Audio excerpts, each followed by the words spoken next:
Hello, everybody. This is CBSI Presents Sales from FlipSide number 67. CBSI, comicbookinvest.com for your speculation needs. Today, we're going to talk about some spec talk, Spider-Man Homecoming, free comic book day stuff, and a special double Paul's Problems.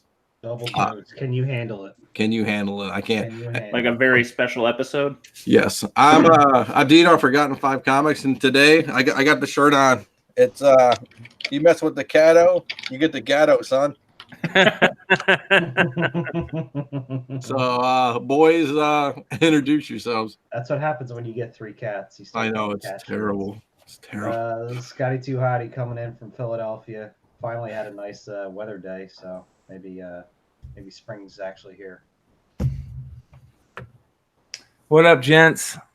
Brian McClay. If I'm jumping out of order, I apologize. I wasn't paying attention. You're up. Also barely paying attention. John Z, back from a week off. Here to talk some comics. Pete Up's here, just hanging out. Got a little something in the glass, and see what happens. Oh, here we go. So everybody's favorite part. Moving into the pickups. Who wants to go first? I'll go last. Okay. I'll go first. Okay. Big Scotty gonna lead it off. All right. I just got 2 of them. One is a Slabbed Heroes book. I got the Cult of Carnage, the Del Otto Nice variant. I think it's a 1 in 50. I just thought it was a really cool cover. Did it come in like a virgin, or is that the one? No, this is the only one. Like, okay. Like it was solicited, and it was a virgin, but I think it was just one of those ones where it was like trade dress to be added. But it looks like a movie poster almost. It does actually. Got the names at the top. Mm-hmm. Kind of cool. That is cool. I like that. Yeah. So I got that. I like that one. It's just there's so many Venom covers that there's so many good ones. Yeah, I like Venom covers, so. Screw it. And then this is my my Baltimore Comic-Con pickup. I mean, nice. Yeah, I think I got hosed on the grade. I don't know because it looks nicer than it is. Oh my god, it does. It's got when I show you. What book is it? So everybody knows. It is Nick Fury 7. I got it signed by Jim Steranko at Baltimore, and it took only 8-9 months to get back to me. Don't ever slow track pressing and signature series. Don't ever do it. Just pay the extra money. I think CBCS got you quicker on the turnaround than that one. Well, it's good. Well, the problem is I can't change this into a CBCS anymore. They Correct. don't do that because who wants to trade CGC yellow labels for red labels? Did Steranko give you any shit for signing it in marker? No, he did give Dino shit for trying to get his print signed in marker. Dude, It would have been dope in red pen though. What's he like to sign it in? He signed it in a pencil. In a pencil. He told me it was. Yeah, he did those. He's really big on signing in pencil and like original art. Yeah. Yeah, he told me. I mean, he picked this color. I didn't tell him what to do. Just put the book on the table and he signed it. I kind of like it. It's not that distracting. It's got like the smallest friggin' tear on it. Other than that, I don't know if you could say it. It's kind of hard right to see. there. That's a nice copy. Yeah. It would be like a 9.2 without it. Like there's nothing color breaking on it. Shame. I think I got hosed, but whatever. Did you buy that book back in the day? Did you buy it? I bought this at IndieCon. Oh. Did you get a good deal on it? I don't even know what they go for. What do you think they go for? $10? I don't know. No. I thought it was. I didn't see the. I didn't see the tear in the back of it, so I probably wouldn't have bought it if I saw that. But I think that run of covers is going to be that thing that when he is no longer with us are way more appreciated than they are now. Oh my God, they're like 1 through 7 or 8, I think it is. Like they're all amazing. Like, and honestly, and Jim's a nice guy. He really is. I mean, God, he's a great dude. Yeah.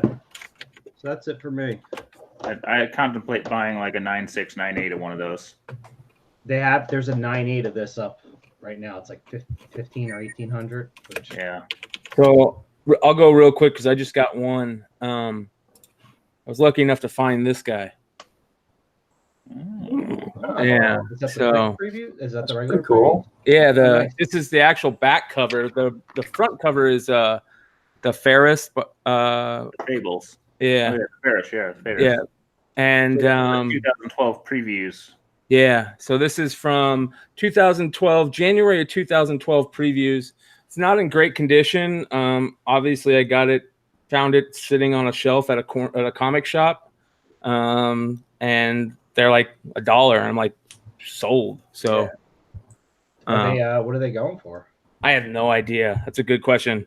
It's got some tears. It's got a couple tears on it, but I mean, you can kind of see that right there. Can't imagine it's easy to find one. Somebody's Yeah. gonna pay for that. Yeah. 'Cause, So I mean, I know what I do with my previews when I'm done with them. I throw them out.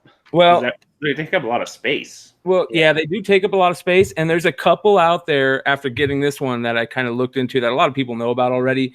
There's the Walking Dead one, which is kind of rare, and there's a really rare. While looking up the history of the preview stuff, I fell into Comic Book Buyer's Guide. There's a really rare CBG that has a insert of a Hellboy comic. Oh. That is just like impossible to find and super expensive. So there's money in all kinds of stuff. So don't look past the bottom shelf. Cool. But don't save all your previews, or you'll have 7 million boxes. Yeah.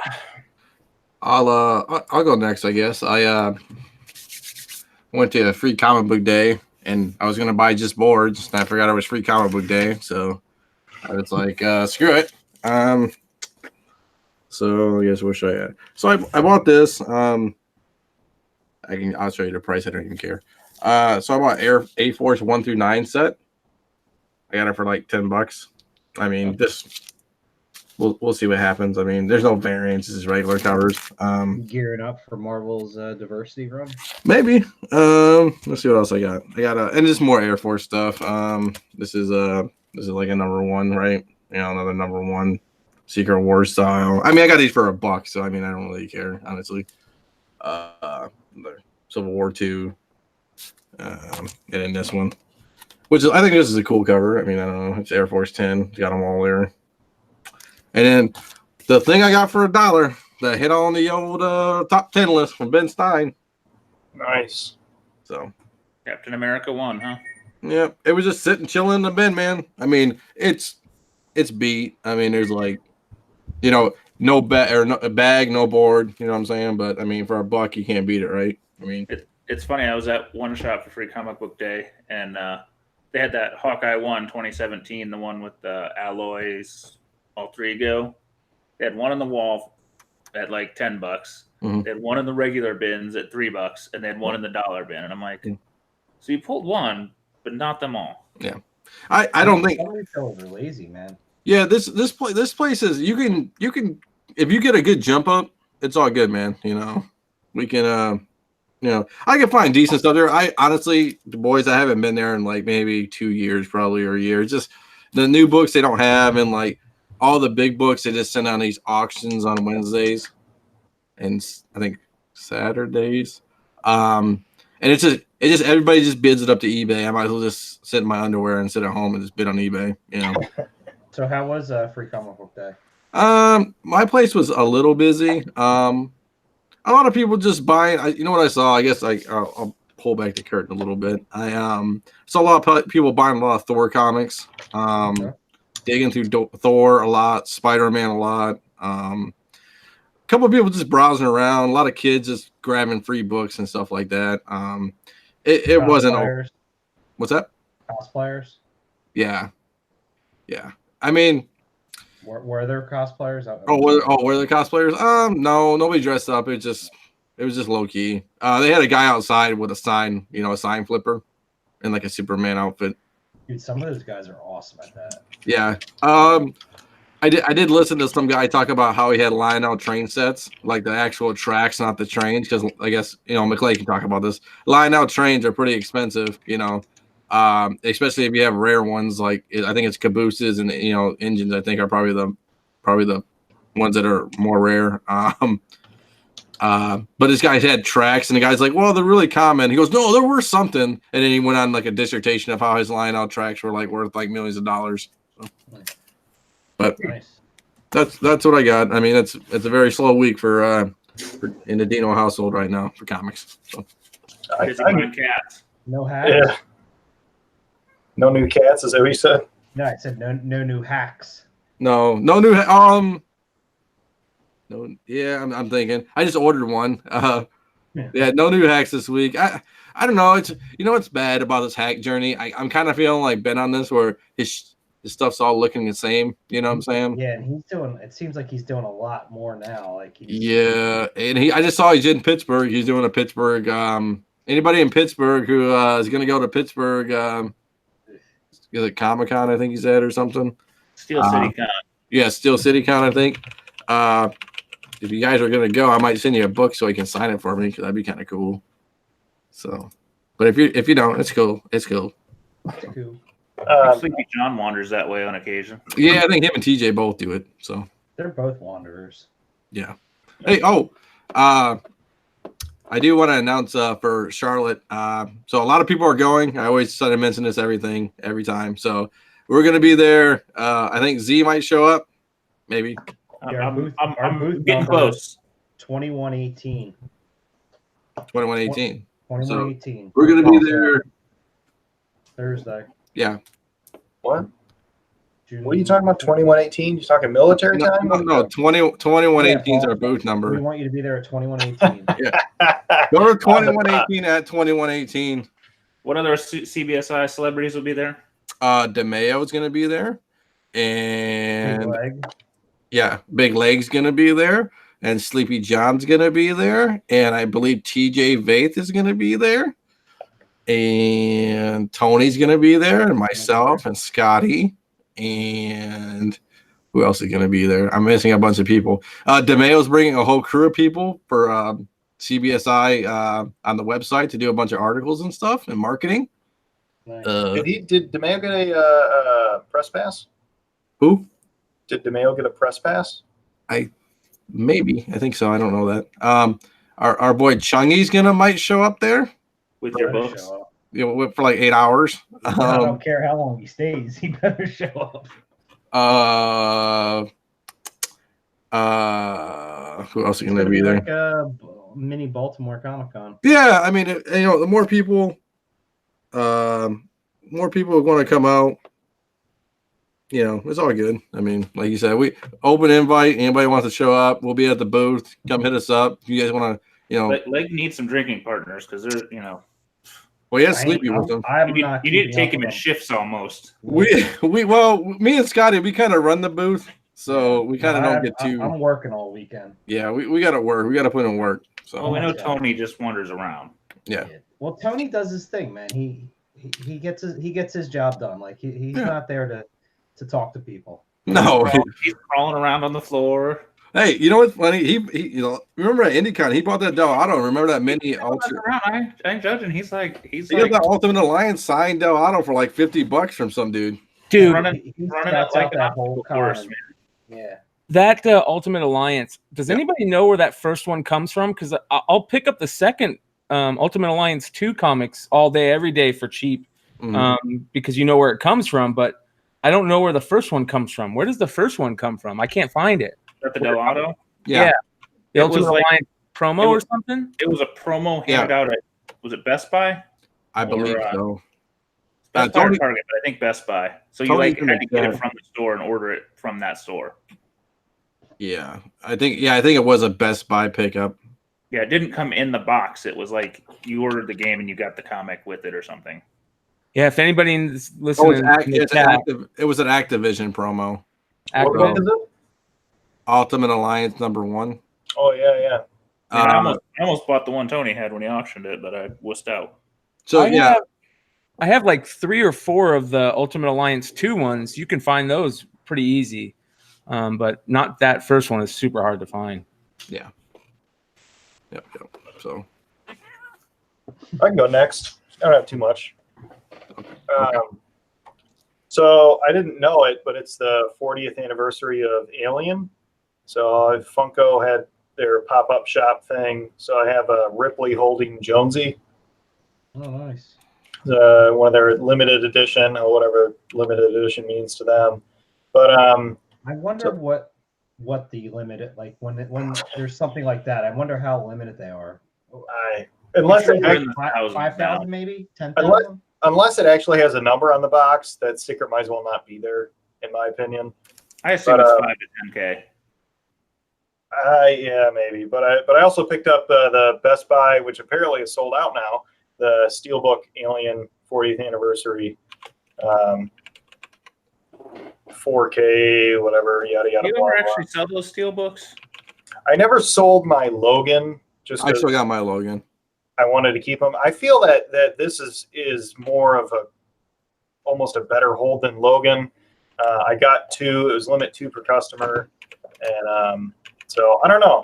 Maybe I'll flip one now and one later. But I think the Steelbooks, some of them hold value. Like there's a I think it's Miles and my cat. They are killing each other right now.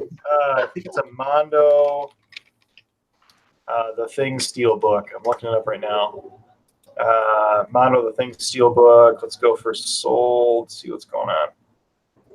Yeah, like so the Thing. It's a Mondo exclusive. It's not Best Buy, but it's still a DVD, a Blu-ray Steelbook. Sold for the last 3 were $88, $95, and $60. This What one was the was original buy-in? I don't know. This one was like They're a usually like $22 $30 buy. bucks. I should have got that from my guy at work. One of the old guys who just retired. He loves the thing. Loves it.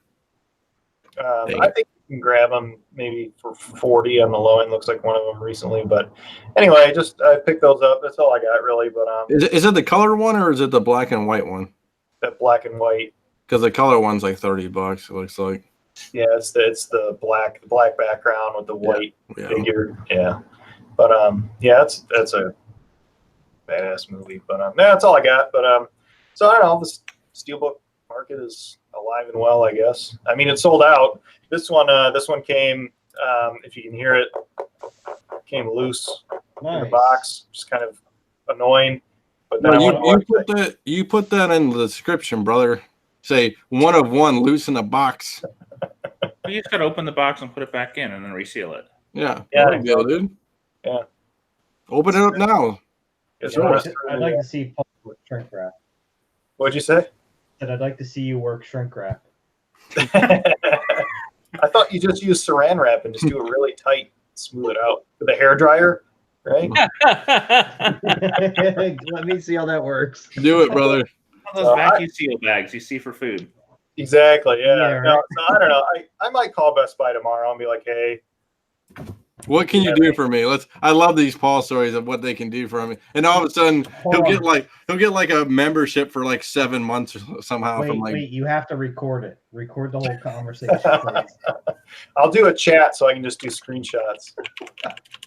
Oh God.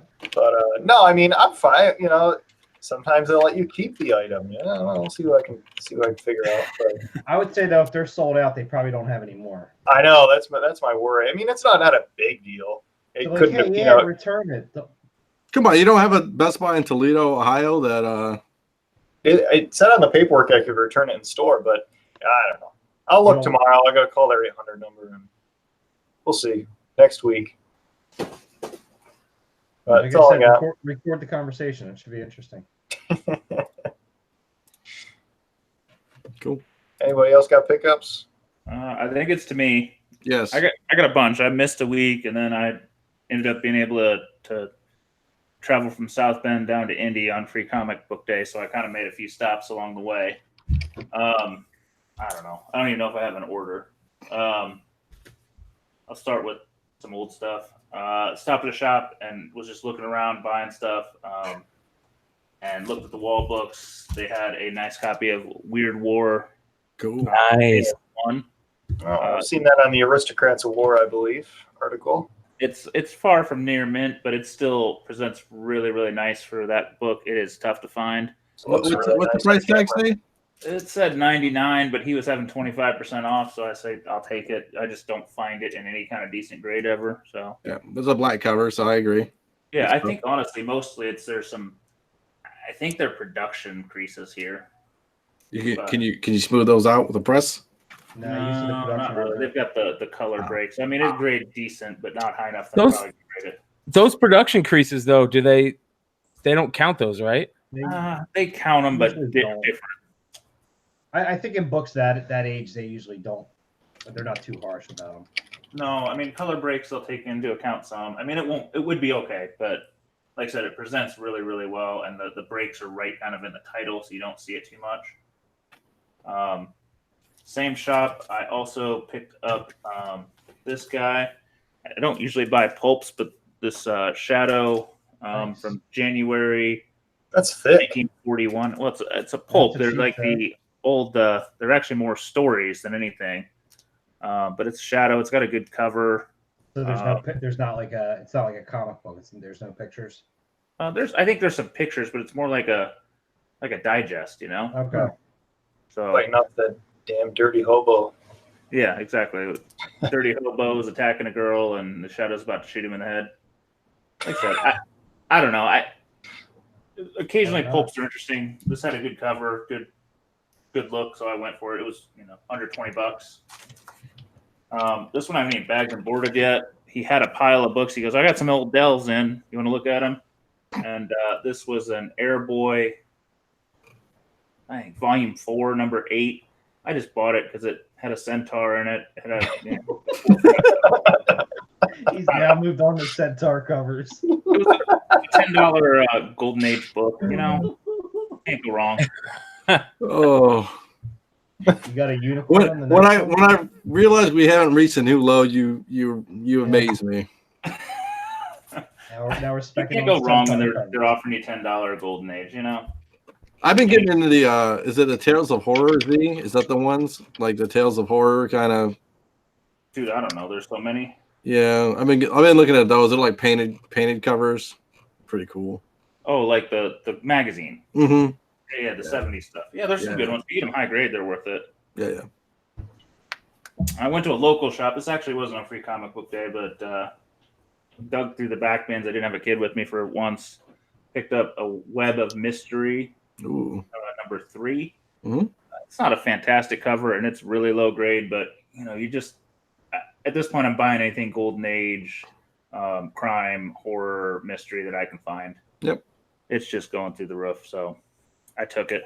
You know what's funny? We talk about that. If you want to show that again, there's always a buyer in that low grade. You know what I'm saying? Like it's Oh, yeah. easy. Yeah, I mean, I did the lookup. I could probably sell it for double and a half, but I'm just gonna hold it. I'm just not Yeah. selling that stuff. At yeah, this yeah. point. Good stuff. This was just a PC book, just because I enjoyed the cover. Superboy 116 has him running with a pack of wolves. It was just presented really well, bright colors. Centaur in the background. There's no unicorn. No centaur today. You got to draw it in the bushes. Yeah, I don't know. It just presented real well, good coloring. Wolves, why not? I know. I'm on a tear today. Did pick up G.I. Joe Special number 1, the Ooh. Spider-Man 1. Yep.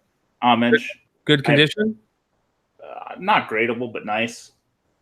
Probably, low 9s. But I never see them I don't in either. the shop. Maybe Was that on a wall? What? Was that on a wall? Actually, no. They had it in their maybe display books. What was the price on it? I got it for $35. Oh, that's a great deal, man. Yeah, I mean, Great they're deal. any kind of grade is double that on eBay. So was happy. Probably going to put that away because I just never see it. I was gonna say I usually see them for like 75. It shows. Yeah, $75-$80 seems about the range. 3 more. They go for up to 600 and 9.8. Oh, 9/8 are crazy. I'm probably imagine there's not a lot of them. I No. do not. A couple guys have them, but I don't Right. see many. I got 3 of them. 398s? 398s, one signed by McFarlane and 2 not signed. Is that done by McFarlane or is it just? That's the McFarlane issue. So that's one of my all-time favorite books. It's probably my favorite Snake Eyes cover. It's super rare because it was actually basically the last issue of G.I. Joe I think ever printed, and they did it to key on the McFarlane success, and they McFarlane originally did issue 61, I think, of GI 61. Yeah, 61, and then they didn't print it, so they reprinted it. Some of the stuff they didn't print in there, and it's just a reprinted issue 61 with the new cover by Koblish, and Koblish does shows, but I don't think the other guy does shows. So, but it's a beautiful cover and super hard to get, and one of my top 5 favorite all-time books. Nice. I mean, if you're gonna do a Spider-Man 1 homage, do it with another great character, right? Yes. Yeah. Even better than the Del Auto muzzle flash. Oh yeah, by far, dude. That McFarlane homage is one of the best books in my. It's not even just best Snake Eyes books. It's one of the best books to own. It Period. actually looks like McFarlane's work too. Yes. Yeah, as we're getting to collecting covers, that's one a lot of people have on their want list. And they actually throw in, if you look at it closely, you can find the hidden spider on there pretty easy. So they throw in the little hidden spider gimmick. That's awesome. I'm gonna look for that shortly. Yeah.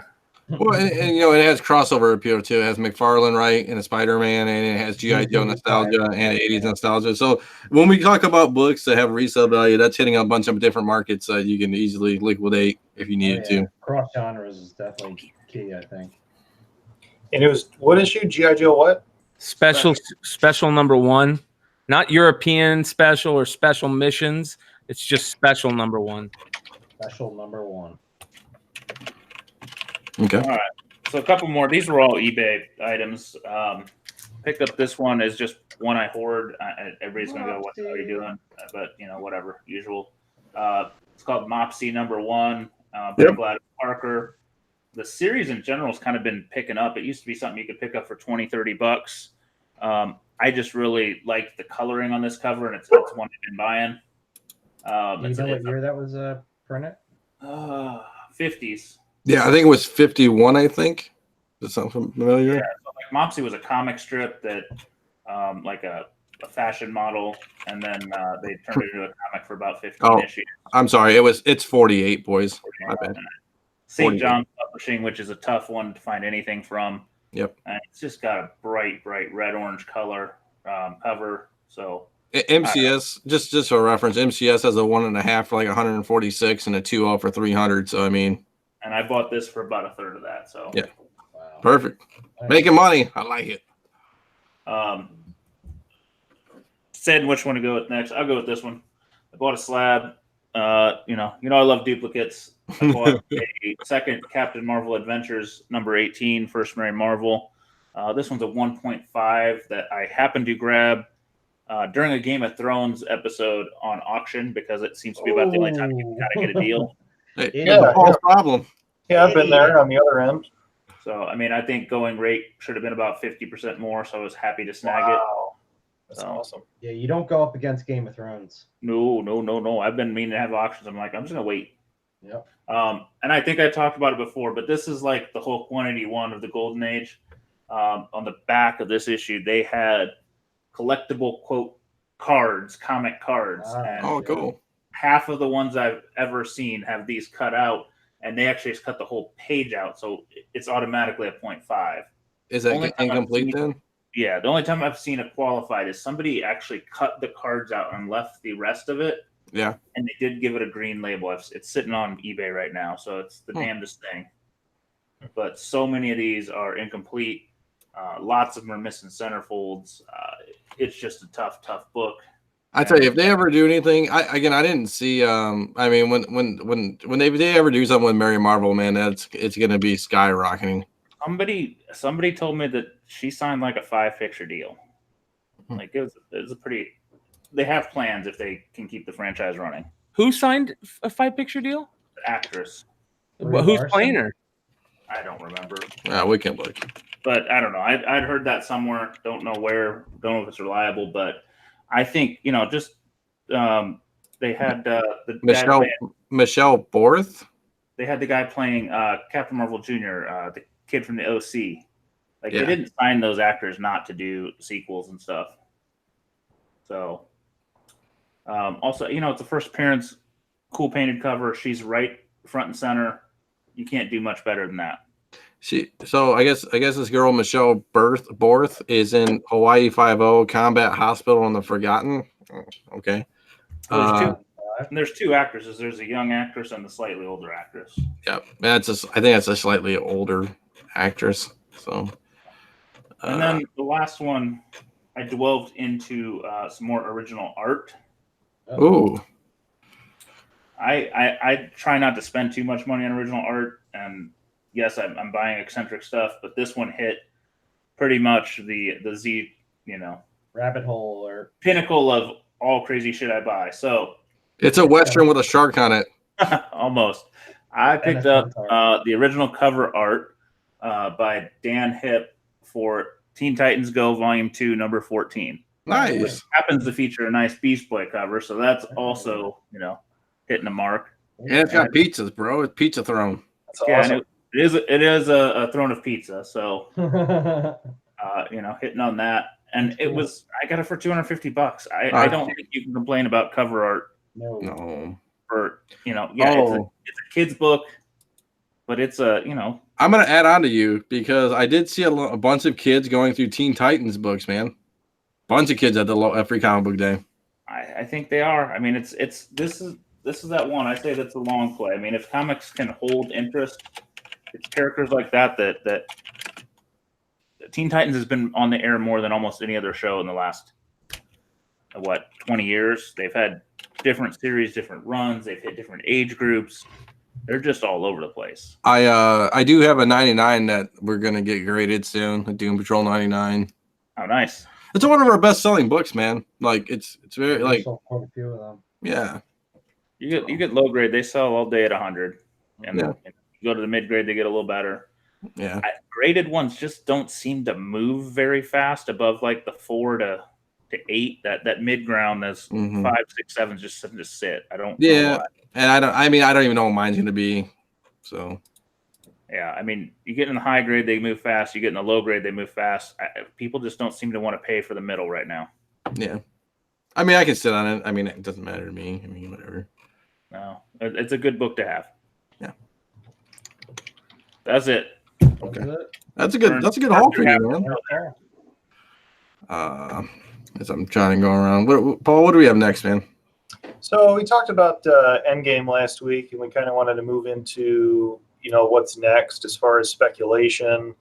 I, for one, at the end of the movie was kind of like, comics are dead. Like, what's next? But I think, some time has passed. And I think what it really did is just make a really good foundation for them to keep building on with different movies and things. So kind of like, all right, what can we pull from Endgame, and what are we going to be able to pull from Far From Home? Is Far From Home going to have an end credit scene that's going to give us something to kind of fish with? But first, as far as what do we have here, kind of changing your approach to speculation, or to speculation rather. So I don't know, what do you guys think of the first point? Was kind of like buying a bunch of 9/8s, or stockpiling a smaller stack of near mints, or near mint raws, and then your buy-in is less, but then if it hits, you have more to sell. So I don't know, what do you guys think about? I mean, you can't really lose if it hits, but I don't know, lower buy-in. Now, when you say stockpile 9.8s, are you grading them yourself, or? I guess either way. Because I feel like if you're buying 9/8, you're probably paying more than it will cost you to grade them yourself. So right, you're probably better off getting your own, buying 10, let's say 10 of something, if you want to spec on a book, and try to grade the best ones you can, and then sell the rest. Like Thor hit today, or not today, but this week.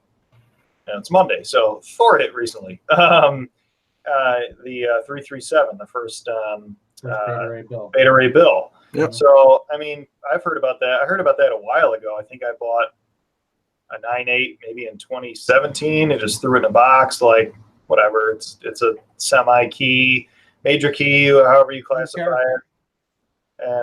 And then I listed it and it paid off.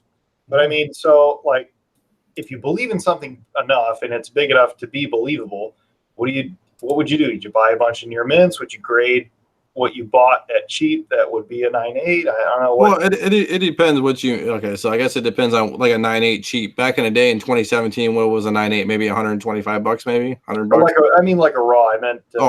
Yeah. Oh, I guess that too. So buy a 9.8 cheap, or just say screw it. I'll just buy a bunch of raws, and then you know enough to be able to sift through those and determine what's a 9.8 and grade it yourself. Well, the problem is you have to be elite. I mean, like, so we'll talk about in game, right? I mean, and I think it was Topher, right, who wrote the article about all the books that he thought was going to be speculated, right? Topher is the man at what he does. So, like Thor, Mighty Thor 390, right? Is that 390, right? That's the one where Captain America lifts the hammer.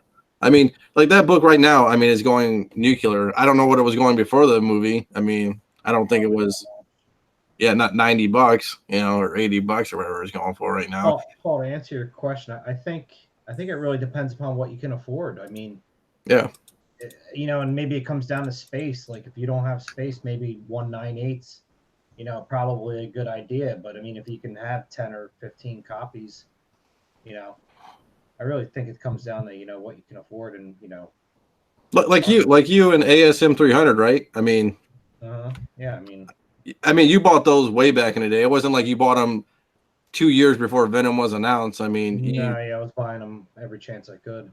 Yeah, I think it also depends on the spec. Beta Ray Bill. Let's be honest. I've been back in comics for like 7 years, and I never see those in the bins. It's not like $1 book you're picking up. I mean, it might be a $10, $20, $30 book. It's a key book. Everybody knows it's a key book. Yeah, She-Hulk #1. That one also same kind of category. Yep. It's been picked through. You're buying from flippers. If you can get it cheap enough, sure, buy several copies and gamble. But to be buying those near mint raw, that you're going to pay for them. Well, how about this one, Gambit, right? Yeah. I mean, we can talk about that too. I mean, that's been on the block forever, and I mean, if you bought that, you're in the hole for the most part. Yeah. Yeah, I think it depends what you buy and what you believe in. ASM 300, Thor. Like if you stock up, the way the market's going, probably going to hit eventually. I mean, what did you pay in 2017 for that Beta Ray? You looked up. I did look it up, but off the top of my head, like maybe 117. Wow. Yeah.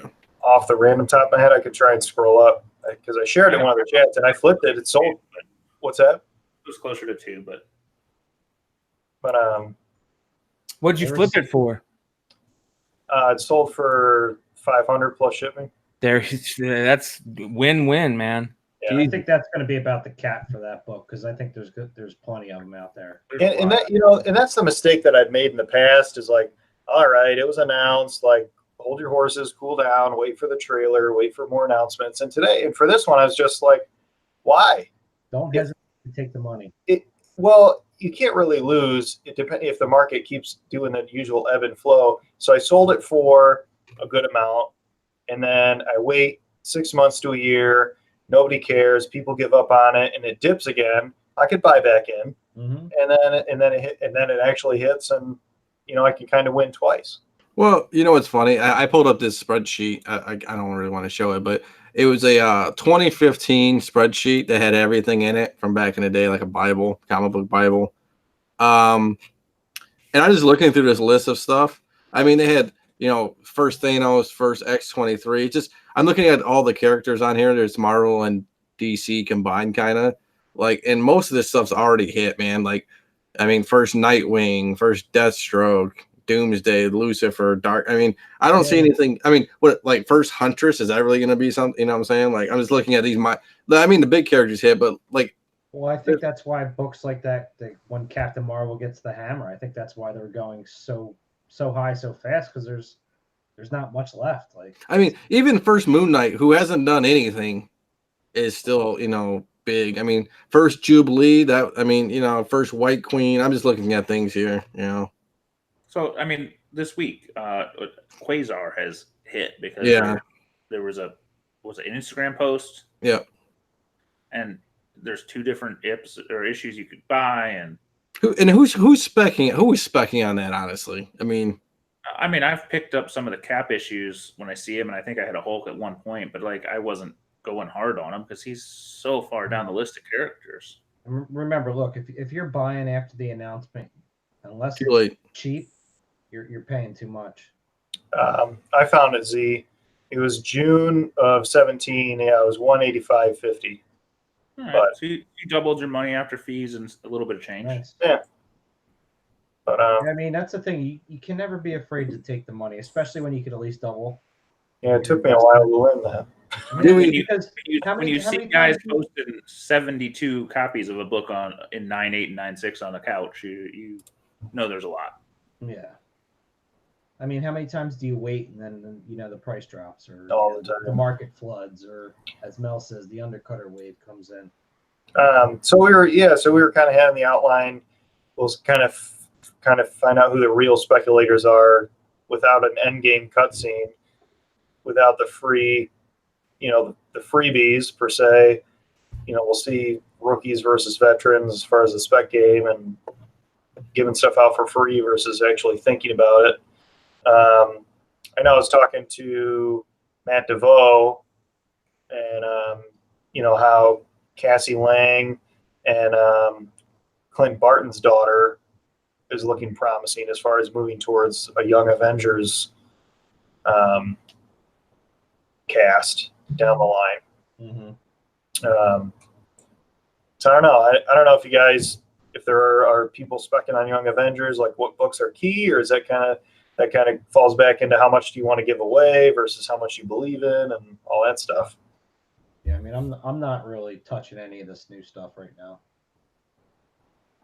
New stuff how? Like new books or new spec based on nothing? Basically, yeah, any spec going forward. I mean, unless I can get it cheap, but I'm really not looking. It's not something I want to waste my time and energy with. I'm right there with you. To me, it seems what like could such be a rat announced? race. What's that? People have already been talking about Young Avengers for at least 5 years. She-Hulk's been talked about for 10 years. Beta Ray's been talked about. I mean, the buy-in on those was so long ago. I guess another character, the young boy that Tony's hanging out with, is that Iron Man 3 or 2? It's like he's heavily From Iron featured in the movie. So he was at the funeral apparently at the end of Endgame, but the Russos said that they have no plans for him. So who knows? But I mean, there's other speculation of that the people think Kamala will show up at Captain Marvel 2. So who knows? I have a question about kind of goes into spec, and that's where do we go from here with Gamora? I mean, she was a huge character that they could have built on, and now are we saying she's done? She's gone? I don't know if we know if she's gone, but she didn't pick up after Guardians of the Galaxy 2 as much as people wanted, so I don't think she's going up more. But isn't she alive in the movie? Because That's the question. Yeah, she went back in time. They killed Thanos, and I don't think she. I think they left it open. I think they left it open two ways. So they're going to look for Gamora in Guardians of the Galaxy 3, or they're going to just settle it up quick and say Gamora's gone, and then it's going to be a Thor versus Star-Lord. Yeah, Star-Lord thing, and that's going to be the comedy. They're going to build off that. Did we have a comic that actually Thor actually joined? I'm sorry if I missed it. Affection. What'd you say, Z? I didn't hear anything. They're going to compete for her affection. They could compete for affection. They could just be, who knows? I just don't think there's any more spec value in that character. Do we see in a comic that actually has Thor join the Guardians of the Galaxy? I know he has as Guardians of the Galaxy, but is there a Thor versus Guardians? I'm sorry I missed that whole thing. I had a bug emergency upstairs. In the books, I don't know if Thor joins them or not in any capacity. I mean, I'll ask a question. Does anybody read any Marvel books? No. Crickets. No. Well, how about this one? Exactly. Uncanny X-Men's really good right now. Yeah. I think you got to look at the actors too. How many how many movies have they signed on for, their contracts, and what do they say on Twitter? You know, Chris Evans, is he going to come? Is he going to come back as captain? And he's, you know, I read something today where the Russo brothers said that no, he's done emotionally. He's done it long enough. Even on Twitter, he's kind of tapped out. Or any of the characters have already appeared worth specking on? No, they've already grown. I mean, do you do it's a newer fan base. Do you do the sons of people like New Avengers 10 is the Thanos' son Thane, or like, you know, New Mutants 26 is First Legion but son of Charles Xavier? Do you start doing that? I don't know. I mean, I do. I hate to say this, but I think if there's anything left to spec on, there's so many X-Men random characters they could pull from that. Like Omega Red. Maybe that's a real high print book, so that's a tough one. But I mean, you got to think there's probably hundreds of X-Men, and you'd be gambling on who do you think the next James Gunn's going to pull that was his favorite character. I mean, Sinister was badass, Mr. Sinister.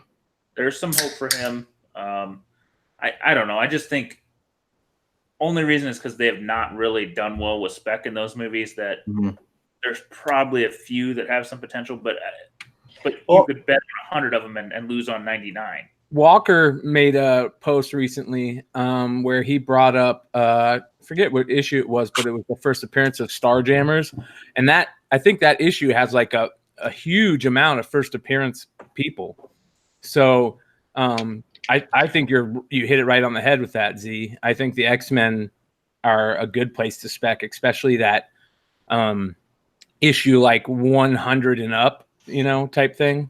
Definitely, if you can hit the ones prior to really exploding, around two, probably Jubilee is still low print. After that, I'm not going to say low print, but lower print. Yeah, you get to 270, they just went nuclear. Yeah, I wonder if they do something better with Rogue, where she could actually fly. She had her strength and stuff like that. But as far as was that? It's an interesting one.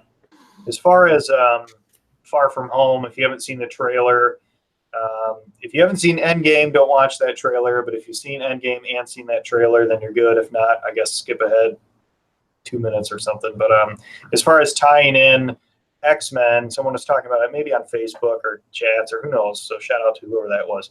But mixing it in, so okay, if they're going to build due to licensing that they bought already, they're going to mix in X-Men to all this. How are they going to do that? And they introduced the multiverse in the Far From Home trailer. So maybe these characters existed, but they were on a different Earth, and then some Galactus, maybe some huge threat comes through, and that's how they band together. I don't know. I would love to see Galactus. That would be amazing. Yeah, I think they'd use Galactus over who are the other guys? Annihilus or something? Galactus, Dr. Doom. Secret Wars. Oh, Secret. Oh, sorry. Yeah, Secret Wars. Yeah, I think Secret Wars is could be a good bet. Why not? Just even a lot of those. Well, Secret Wars is cheap, but I mean, a lot of the first appearances, even of the villains, are high. Like I used to like Silver Surfer 3 from Mephisto, but that book's been climbing. Yeah. Dr. Doom is out of this world unless you're picking some kind of like story arc or something that you feel real strong is going to happen in the movie. He has some appearances outside of Fantastic Four that are worth specking on. So which Secret Wars would you spec on? Number 1 or number 8 because it's in the series but has the first black suit? You can also spec on the issues where they get taken away. So those issues aren't spec'd on super heavily because you have the Secret Wars miniseries. But some of those issues where they go away could be decent spec like books. Tie-in issues? Yes, little tie-in issues, yeah. Because that was like the first event that I can remember. Was there crossover? Right? Yeah. So there was also another crossover that was kind of like Secret Wars with a champion. Do you guys remember that? Mm-hmm. So that, I mean, they could go that route, but I think the Secret Wars bad guy would be perfect in a multiverse type thing. What was his name? I don't remember. Not the Collector. I can't remember the guy from Secret Wars. What? Beyonder, is that what you're saying? Yeah, the Beyonder. Yeah. I don't know. What do you guys think of the Far From Home trailer? I think it was good. I think it's going to be interesting. I mean, because he's a character built on lies and deceit as a villain. So he's a lot like Loki in that what we're looking at is not necessarily what we're looking at. After seeing the Endgame trailers where we thought they gave away the whole movie and they really gave us like the first 8 minutes. Who knows what they're. Well, let's talk. I guess if people haven't watched the trailer or don't want to know what's going on, I guess you guys can skip ahead. But doesn't it look like Mysterio, at least from the trailers, just looks like a good guy. Too much so, though. That's too much so. Like I don't.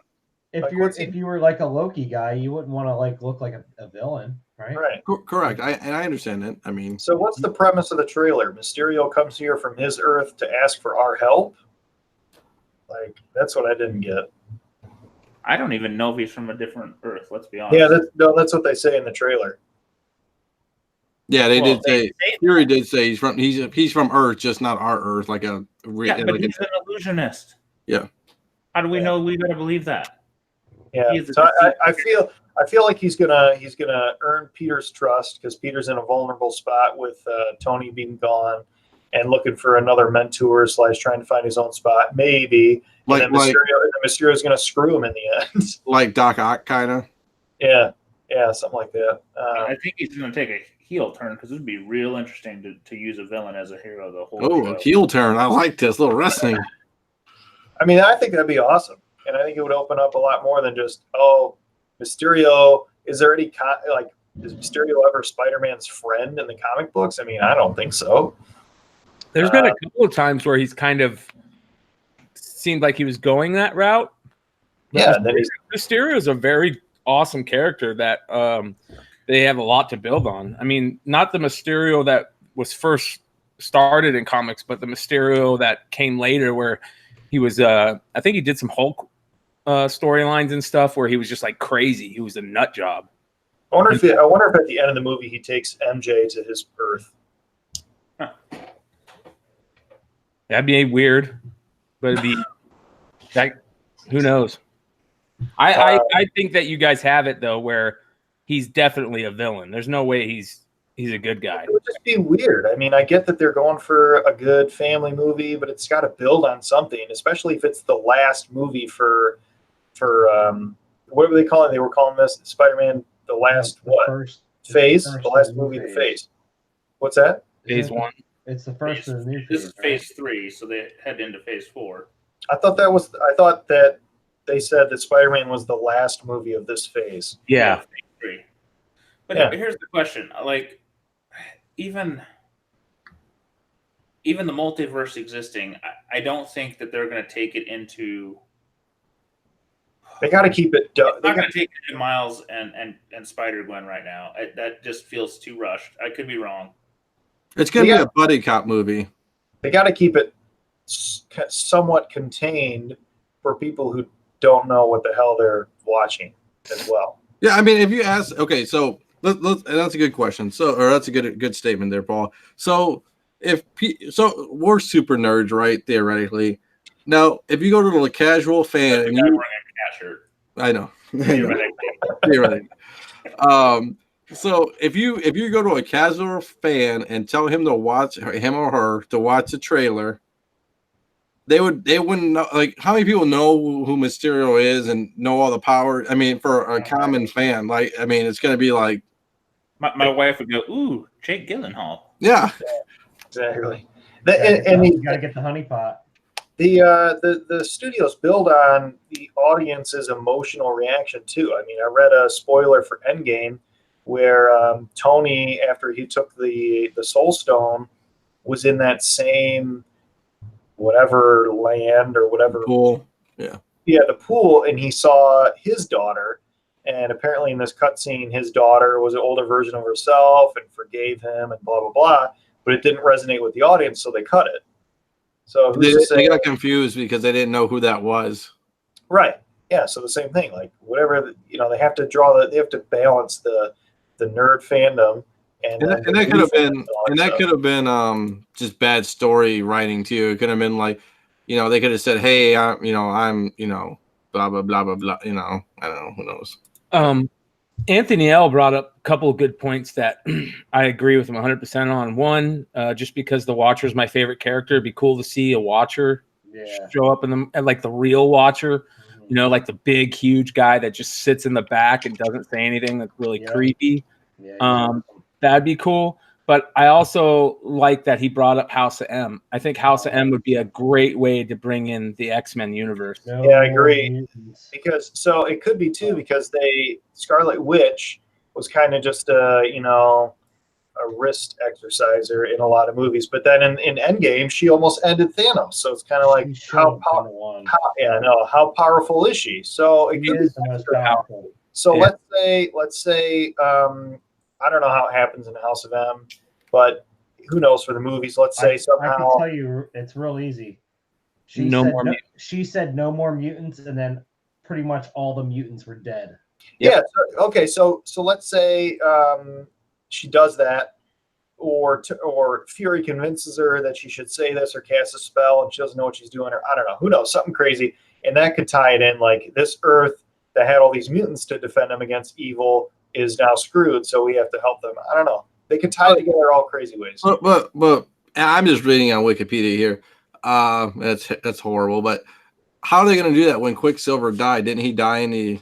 That's why they have the multiverses now. Oh, I guess that's true. Well, for like a half a second when I saw Endgame, I didn't realize who that the kid from Iron Man 3 was, and I thought it was like a glimpse of the other Quicksilver in like not done up, and I was like, oh, that's cool.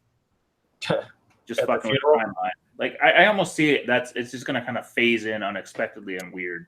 I mean, is there ever an evil Tony Stark? Does that character exist? Well, wasn't he kind of that way in House of M?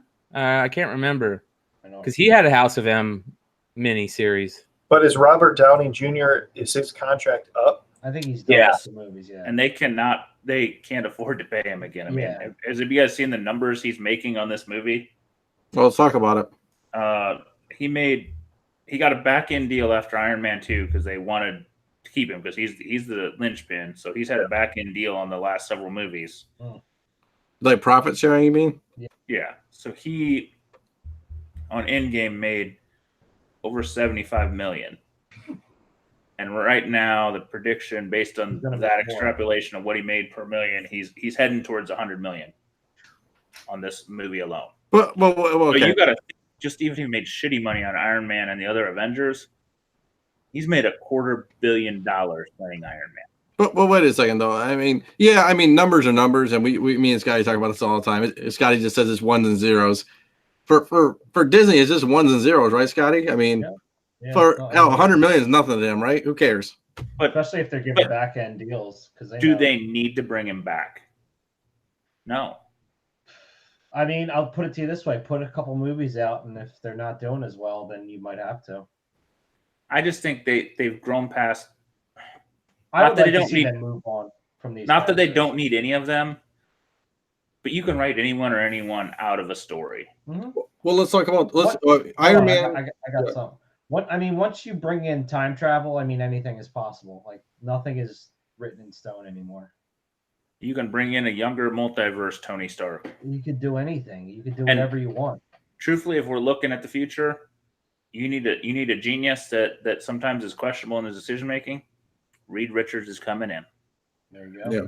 Well, and you know what's funny about the whole story is, they're not the Avengers or that series isn't the only conundrum that they have right now. X-Men with Logan, right? I mean, that whole universe is dead. They're just killing it. Yeah, but I know, but Hugh Jackman is Wolverine, right? He's done with it. He aged out. He didn't want to get that fit again for these movies because he realized.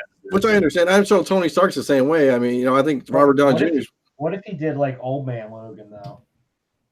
In a couple, like in 10 years, that'd be pretty cool. He could.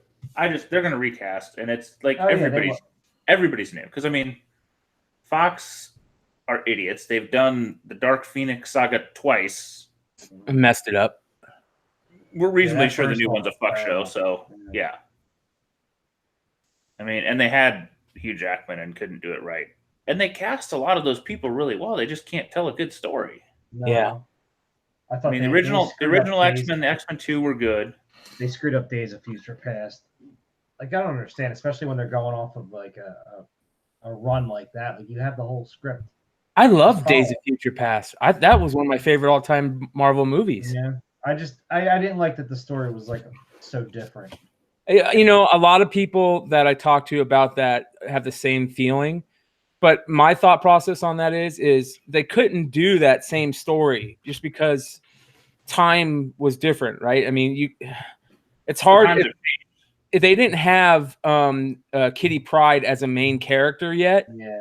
And so they needed a way to have a character bridge the gap, and Wolverine was that perfect character because of the way they wrote it. But I mean, I thought that my favorite X-Men movies by far are the new ones, including Days of Future Past. Apocalypse was a little bit off just because the way they made Apocalypse look and sound was kind of silly. But I think that there's a lot of good stuff to do with the X-Men, and it's 100% due to the writing that's so terrible. You hit it on the head. The writing has just been horrendous. Well, because that first of the new generation of X-Men was pretty good. Yeah, the first class, excellent. All the characters they picked were great. You know what they should do is carry on with Deadpool 3 and have him intro in, finishing killing off everyone else in the X universe, and go, bye. Yep. Yeah, why not? What they need to do is they need to incorporate.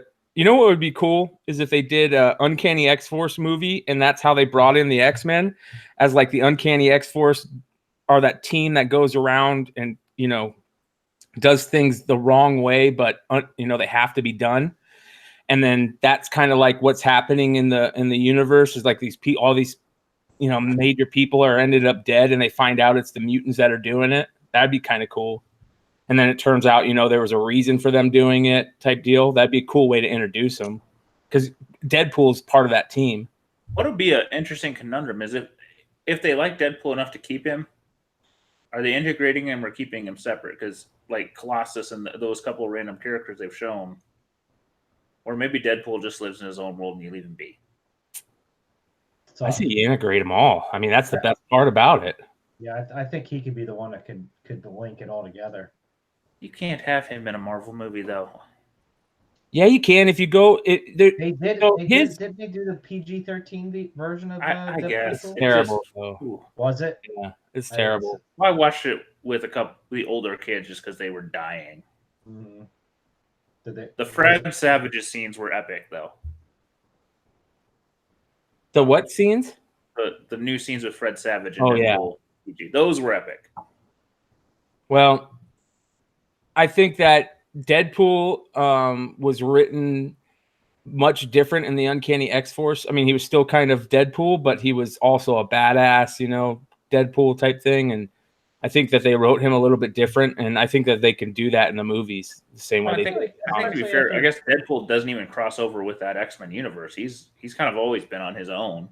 No, he was part of a lot of the X-Men teams. No, but I mean in the Fox movie version. Oh yeah. Because other than some laughing scenes, you know, it's a different Colossus, it's a different team. Nobody makes that jump. Yeah. But think about the ending of the movie. Like Deadpool kind of matured, so I mean, maybe he can become more than just a slapstick. And they're doing the multiverse stuff. What a great character now that they have in Cable. Cable can jump back and forth in that multiverse, right? So they're you Thanos. Brian, what are those? Sam, what'd you ask? No, go ahead. Z said something. I just said when they see him, "Hey, aren't you Thanos?" Yeah. Brian, what are those boxes behind you by that water jug?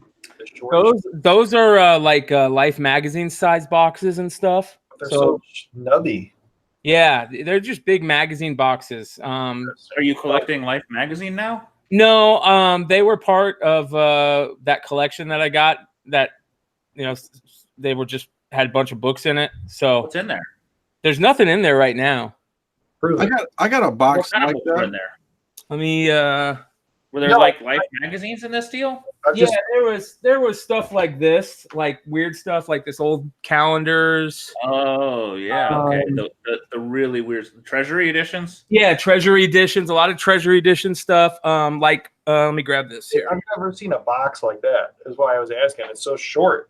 Like, This stuff, you know, these early. Oh, I got one of those. yes, I Yeah, sold one of those. yeah. So there's a lot of these in So it's not a there. magazine box; it's a Life magazine box.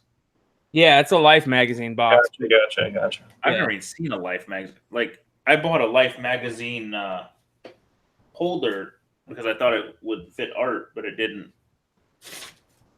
Yeah, they're just.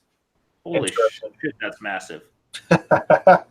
That's cool. You can fit your Harley Quinn statue in there. All this, yeah. It always leads back to Harley. I bet those all this time. I wonder if those would have fit those magazine-sized slabs. That's another thing. I have those Captain Britain comics that I'm getting graded. So I They'll don't think be- it might fit. Those Yeah. slabs are the worst. Hold on. Yeah, Mr. checking. Cerebus over there. Let's talk about that. That sold, didn't it? Yeah, it did. Yeah, you got out of your house. I know. Holy shit. It's bigger. Hold on. yeah, Because I got a Life magazine size top loader, and here's a magazine size book. There is room. yeah. Wow. It's funny you show that Deadly Hands of Kung Fu. You cracked the conundrum. Yeah. Those were in there also. Oh, you got that issue I just showed. I just sold a raw. I mean, it was a high grade one for over $300. Oh wow. I'll have to pull. I have a couple of those in my collection. I'll have to pull out. Speaking of that, I guess, is anybody really buying anything? I was gonna bring that up with this new spec stuff because that's kind of where I'm at. I'm doing my best not to buy anything. Prices are too high. I think I'm almost the reverse theory. you're still, Yeah, but- you're riding it up. You're going Um, after not normal stuff though, Z. Mm-hmm. I think it depends on the market you're playing. I'm still buying Deadpools. First Deadpools. I bought 2 of them. I got them getting graded right now. I mean, I'll be honest. I'm buying anything that's priced properly. I mean, I'm not paying market price for anything. There's a short list of books, in my opinion, that I think if I buy them at market are going to just go up again. Like they're moving so fast. It is not a massive list of books, but in the golden age realm, and You want to share one? if I could afford a Black Cat 50 at current market, I'd buy it in a heartbeat. Yeah, I I mean, don't care what the market is. I mean, those are books that, if you want them in your collection, you have to buy them when they come up. Like, I don't think we're really talking about those type of books. I think We're talking. I guess we're talking. Like, anybody buying New Mutants '98? Anybody buying? Like, I'll be honest. Like, I haven't bought an ASM 300 in 3 years, 2 Yeah. years. No, they're coming down. Oh, I'm waiting for that. But yeah, Man, there's a book I was actually looking at that seemed primed to buy again, but I can't remember what it was. But I don't know. I trade in the rare, whether it's new rare, old rare. yeah, you have Whatever. unique tastes. So I mean, buying market sometimes is the only thing you can do because that's the only copy available. And it's interesting to watch it. I don't know. If you're trading in the silver, bronze age, modern age, I You gotta be feel more selective. comfortable with bronze than anything else because I feel like that's been the most gains, I think. bronze age is still going up. If Yeah. I could, okay. Here's an example. Go Marvel Spotlight 5. Yeah. I've been looking you- for one of those. That's if one you of can, the if books. you can find a book in I got 8 8. or 8.5 and above, Yep. I'd buy at market because the market moves every 3 months. I'm really I don't know what to do. I'm on that conundrum right now because me and Paul, I bought mine. Paul, when did we go to Comic-Con? 2 years ago? The Toledo? Yeah, Yeah, 2 years ago. 2 years ago. So I got an 8.0, right? Do I sell it? I mean, I got it for dirt cheap, like dirt cheap. I think You you know hold what? a little longer. What book? Yeah. I mean, I'm going to throw it up at Heroes Con. I don't know what I'm going to throw it up at yet. I mean, Pick GPA plus 25%, maybe 30. I mean, how about a book like Giant Size X-Men #1? Like that one is just Exactly. You can't buy it at a price it hasn't jumped. Now, that one makes me worry because it's going up so fast. yes. I wouldn't sell X-Men right now, Scott. Honest with what they just bought the license. I think now is not a good time to sell that book. Wait for it to. The only thing I would I consider, might not sell it at all, but I'm if just you saying. if you could parlay that into an X-Men one. Yeah, that would be cool. I mean, it'd be a low grade X-Men one. that's a great idea. That's an acceptable maneuver. You know, some people in IG wouldn't. We call that the Z slide. I screwed up and didn't buy a Giant Size X-Men one a few months ago in 9.4, and I am kicking myself in the ass. Yeah, I bought mine raw for 500, and it came back a 9.2. But do we think Giant Size X-Men is going to go a la the same thing as Incredible Hulk 181, where it took a summer of fucking ages to go up, and it went up, and then it just leveled off? I think it's already done that to a degree. It's not. The last 3 sales at my grade have been consistent, like Yeah. $4 grand. So I don't know. That book's such an anomaly to try and buy and grade. I've not met anybody that can grade it accurately. I mean, Sean has hard trouble with it, and he's the best grader I know. Yep. That book is very weird because that spine never, even for like a high grade, it doesn't look good because there's always wrinkles and like little dents and stuff in it because the way the binding is. Yeah, that one. I'm never selling a raw one again because I can't grade it. Obviously, No, I'll tell you, yeah, because I didn't know what grade mine was going to come back. I thought it could have been anywhere from an 8.0 to a 9.4. So you said what, $4 grand roughly, Scott? That was your kind of. I mean, the hard part for you. I mean, there's a 3.5 for $6 grand, but I mean, there's like 1.8 for like 3,500 or best. I mean, anybody got the census up on that puppy? Yeah, I can bring it up. I'm just curious numbers. Of what, X-Men 1 or Giant Size? Giant Size. Okay. I honestly thought. What do we think? If I'm gonna invest in that book, go on the fucking 9.8. But is that the new 181 right now? Like, that's what I was saying. Yeah, it's gotta be, right? Like, I mean, it's just a matter of where's that stop point. Yeah, is there a ceiling? Because it doesn't look like 181 really has a ceiling. Well, and that Giant Size also has the pressing factor behind it, right? Because it's hard to press because it's the. Yeah. Would it just be under X-Men then instead of Giant Size? No, it's under Giant Size. Yeah. It might be hyped at like Giant. Are you? Oh no. It's under I see it. I got it. Here, 1 second, boys. I'm sorry. Matter of fact, that would be a good question for Sean. If the pressing the people that are doing the pressing have figured out better ways to press those giant size books. He's got to use a technique. I mean, certain people can do it. Yeah. So what? I got the census up. What are we trying to find, boys? Because how many 9.8s, 9.6, 9.4s in it, Brian? Yeah. He pressed them right out. Yeah. Okay, good. He told me he's got to use a special technique for it. Okay, because I got 2 of them I wanted to send to him, but I don't even know if it's worth it. So yeah. Just sell them to me. So 9.8 is 158. Huh. 9.6 is 328. And we're talking blue label. Yeah, sorry, blue label only. Yeah. And it's not that many. It's like 1 a qualified and 9 is signature series. And for 9.4, 504. How about 9.2? 432, 9.0, 567, and keep going down. And then you go 700s or pretty much 700s and 8s, 600s and 7s, 400s and 6s. That's not bad numbers. 300s and 5s, 200s and 4s. It's really for as collectible of a book it is. That those numbers. What's the last 9.8 sale? 10K plus. Hold on 1 second. Let me look. It's very uniformed on the actual submitting in CGC, which I think is very interesting too. Which I thought was very interesting. I mean, it's like I thought about it about 4 months ago. Buy 9.8 because a 9.4, 9.6 seemed too high, but 9.8 could have jumped and I missed it. So last 9.8 sale, I'm looking it up right now. April 2019. Anybody want to take a guess? 12K. 25K. 11,000. Wow, that's a lot lower than I thought. I think that's a solid buy-in at when a 9.4 is 4. But Yeah. well, I mean, how many people? I mean, have, we're talking money that Nine, I yeah, don't have 9.2 is 10K 4. running around 11K, but I'm just saying if you're a big time money guy, See, Buy the 9.2 9.8. is 4K. I think What? 9.4s are like 9.2 is 4K. I think 9.4s are like 5K. 94, 90. Okay, so 94 is 4372, 4300.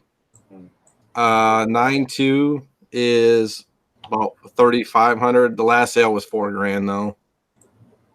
The last interesting. three were When you look at some of these other books like Yeah, Werewolf by roughly Night and Marvel Spotlight, if you find a 9.8, it's a 3 or 4 times multiplier, not a 2-time multiplier. for a Marvel Spotlight 5. Yeah, I mean, because I think a lot of I don't think they printed the books that well back then. So Yeah, some so of them Marvel- are I think hard. giant size is a little easier 9.8 than most. Are you ready for this? This is gonna blow you guys' mind. So Marvel Spotlight 5 back in 2013. What do you think it sold for back in the day? 9.8? 9.8. There's only $13,000. Wow, Then- when? In 2013. I'm not even close. Are you on this. fucking shitting me? Wait. What do you think it one sold in 2016? What do you think that sold for? 50. 48.5. Wow. 3 years, man, it tripled. Is Wow. there any sale since then? There can't No. be that many. No, bet I can there's- look. Oh, let me look I it bet up there's too. less than 5, and I almost think it's 3. Give me a second. I'll look up how many 9.8 you think there are out there. Let's see. Less than 5, maybe 3. Yeah, it's got to be. Yeah, it's got to be under 10. Okay. For 50K, like 3 9.8s. wow. So you 6 can't- 9.6 9.6s are 32. It's got to be because of that black cover, right? like, Yeah, yeah, for sure. That's got to be a damn. I mean, obviously. What are you it's a drinking damn- there, Brian? Not Not squirt. Some blue. Second. What you want to do? What's another good book we can do real quick? Werewolf by Night. You guys want to do that one? Yeah, I mean, I think the issue is I think Giant Size, though, the original print run had to be way bigger, Yeah. and it was more collectible just because it was a base of characters that existed. So this is 32 too. So we're 32 episodes or 32 issues into 72. You know, so 9.8. There's been a couple sales. This is gonna blow people's mind. What do you think it sold back from 2012? Werewolf 9.8, Werewolf 32 9.8, 2012. Between 1,500 and 3K. 2,500. 2013 they had 2 sales for 3,000 and 2,800. Then what do you think it happened in 2015? 11K. 15,000 almost. Which book? Werewolf by Night 32 and a 9.8. Last one was What? around 25. Yeah, it's like 2013. All of a sudden, these books just skyrocketed, man. What was the last one? Was Well, it 25 or 30 or No. 50? No, What was the dip? hold on one second. I'm sorry. The last sale was 2016, and it was only for 14,750. No, okay, so Comic Link didn't pop up. There was Nope. one on Comic Link that went for 30. Okay, then yeah, that didn't. I'm looking at don't show GPA. Yeah, they don't show up. I only know because it was way out of whack.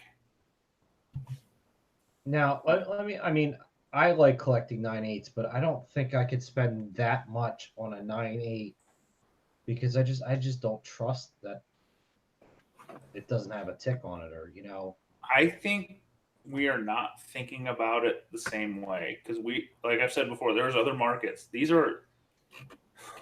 I'm not saying there's no collectors in this price range, but these it are is at investors. that point half like just money people investing and a percentage of collectors, or maybe there happen to be both. Mhm. And this is buying the best. Okay, so how about this one? When there's only 3 Ghost Riders and one comes to market, you pay whatever the number is and you buy it. I guess I should go to sold listings. Let's see what sold is. I just typed in CGC 9.8 and I went for highest price, right? Mhm. So and I went sold, right? So there was a Invincible Iron Man. So Iron Man #1, CGC 9.8 with a Stan Lee signature. Mhm. And I don't know what the best offer is, but it was 60 grand. Somebody took that. April 17th, 2019. So a month ago, Avengers 57 98 SS Lee, one of two in existence, first vision. That sold for 40 grand. Wow. Yeah, right? Big money, right? Ooh. I just don't know. 40 grand for Vision? Nah. Okay, so I'm not gonna watch. I think you gotta play. You gotta play the character. You gotta play the book. Not. I can understand some of these, but Avengers 57, no way. Okay, how about this one? There's a 129 ASM 129 and a 98 that was up for 15.5. I'm gonna go on watch count right now so I can look at this. That one's not an uncommon book, though. I know it sold for 15,000 for That first seems punishment. pretty reasonable after some of these other prices. but- How about this one? First Captain Marvel Superheroes 12, right? CGC 98 sold for 14.5. That's a tough book, though. Yeah, I got.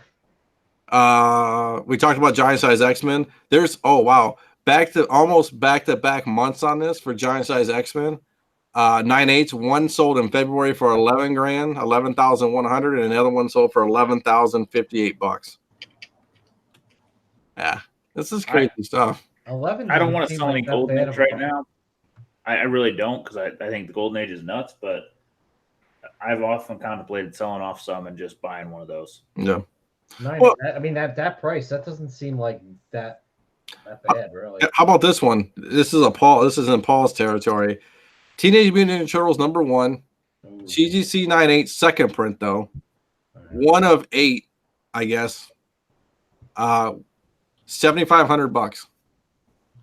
I believe it. The second and third prints of TMNT #1 are where to look if you're spending money right now. So and then What do you think a first print in 98 would go for? About 50K. I just bought a beautiful Turtles book though. it's 30,000, I think. I think I got it up. I think I think it's 50. you think so? You think it's more than that now?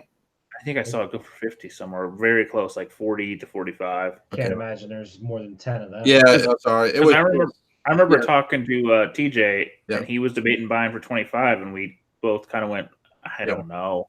Yeah, it was May 2018, 38,240 bucks. Yeah. Here's a good one. This one's actually pretty interesting. So February 21st of 2019 and April 18th of 2019. So a month ago, 2 months ago, Iron Man 55, CGC 98, right? Mm-hmm. 73.88, 73.23. Wow. Well, I remember seeing that one at Baltimore last year for 75, and we all thought, it's not the craziest price in the world. No. How about this one? We all talked about Namor, right? Submariner 1, May 4th, 2019, CGC 98. I think it has a pedigree on it. Western Pen pedigree. 6,500 bucks. Oof. For Namor? Ugh. That's the book you should have bought about 4 years ago, though. How Ghost Rider #1, not even Marvel Spotlight 5, CGC 98, sold on 4 days ago for 5 grand. That book is also black cover, tough as shit. Yeah, oh, it is. It is. Batman 232, CGC 98, first Ra's al Ghul, 5,255 with 65 bids, man. Wow. I mean, it's not like these books are like, Rare. Z, did you see the links I sent in the group chat? Look, So for free comic book day, this is Paul, this Black Cat 50 replica. Do you remember the Chamber of Chills 19 that came out a few years ago? mhm, same thing. Same company. I'm trying to think of the name. I actually bought the proof set from the Black Cat 50. Hold on, I might have it. The first link is really up your alley though. Black Cat 50 hat. I bought the proof set for that photocopy set. So it's like the whole book Oh, with notes of what do they need to change, amplify, whatever. Wow. I thought it was cool. Canton Street Press, 2015. How'd you find that? How'd you run into that? A randomness of eBay sometimes. Hmm. I have no idea. There's probably no value, but I thought it was cool as shit.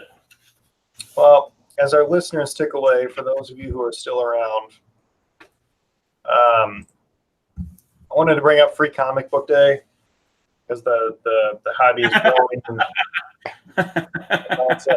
Did you find the hat? Here's the hat. I don't know. I mean, someone brought up on Facebook, there's some haul posts of I got 10 copies of whatever book was going for money. I mean, I don't know. Where do you guys draw the line of a book is spec'd on to make money? I think the big ones this year were like Spawn, the Spider-Man, and then I can't remember the other one. The one with the guy and the horse. The guy and the horse. Something. Anyway, like I don't know, free comic book day books. I get so your LCS has to pay for these. They're not free to the store. No, they are. And the purpose of free comic book day is to promote comic books to all ages, mainly kids, but also for your LCS to get new customers. Mainly kids. Right. And I get it. It's cool. Even if you don't have kids, maybe don't have nieces. Let's say you're a single guy. You're going for free comic book day. Maybe they have a sale, but also the free comic books. I think no matter what it's selling for or what the spec is, like I would say, I don't know, limit yourself to what, guys? 2, 3? Like gotta leave something behind. I'll pick up the whole one pack. of each. I think you should only grab one of each, unless you like have a good relationship with your LCS and he gives you more. But I don't think you should take more than one each because it's kind of like not the spirit of the whole thing. I'm pulling up the Escape and I'm loading that thing. No, I mean, what's the highest one selling right now? $15. Yeah. That Spider-Man book is going for a decent amount, right? Spider-Man one, and then it's does your store stamp it? Do they not stamp it? I don't want to talk talk on that shit. Seriously. I don't spec on that. I didn't. You know what's funny? I went to free comic book day and I didn't even pick up any free comic books. I wanted to bring up, free comic book day. I hit 3 stores in 3 cities, and I picked up 3 free comic books only because they had a Pokemon, and I got a kid that loves Pokemon, and I got a kid that loves Minecraft. They had a Minecraft, and there was a tick, and well, I got a weak spot. Yeah, I wanted to talk about, etiquette, but then also like, okay, what free comic book day books are actually worth money and that are selling for money? It takes years, dude. It takes years for we talked about that in one of our There's a list on Comic Book Invest of the top 5. Yep. And it takes years to do it. It's not like tomorrow they're going to jump through $1,000, man. I mean, it's like they got to be destroyed or dented or. I get it, but I don't get it. I had one on the list. The Stuff of Legend is worth some money. But honestly, the most famous one is the Umbrella Academy at this point, right? Yep. Yeah. So I don't know.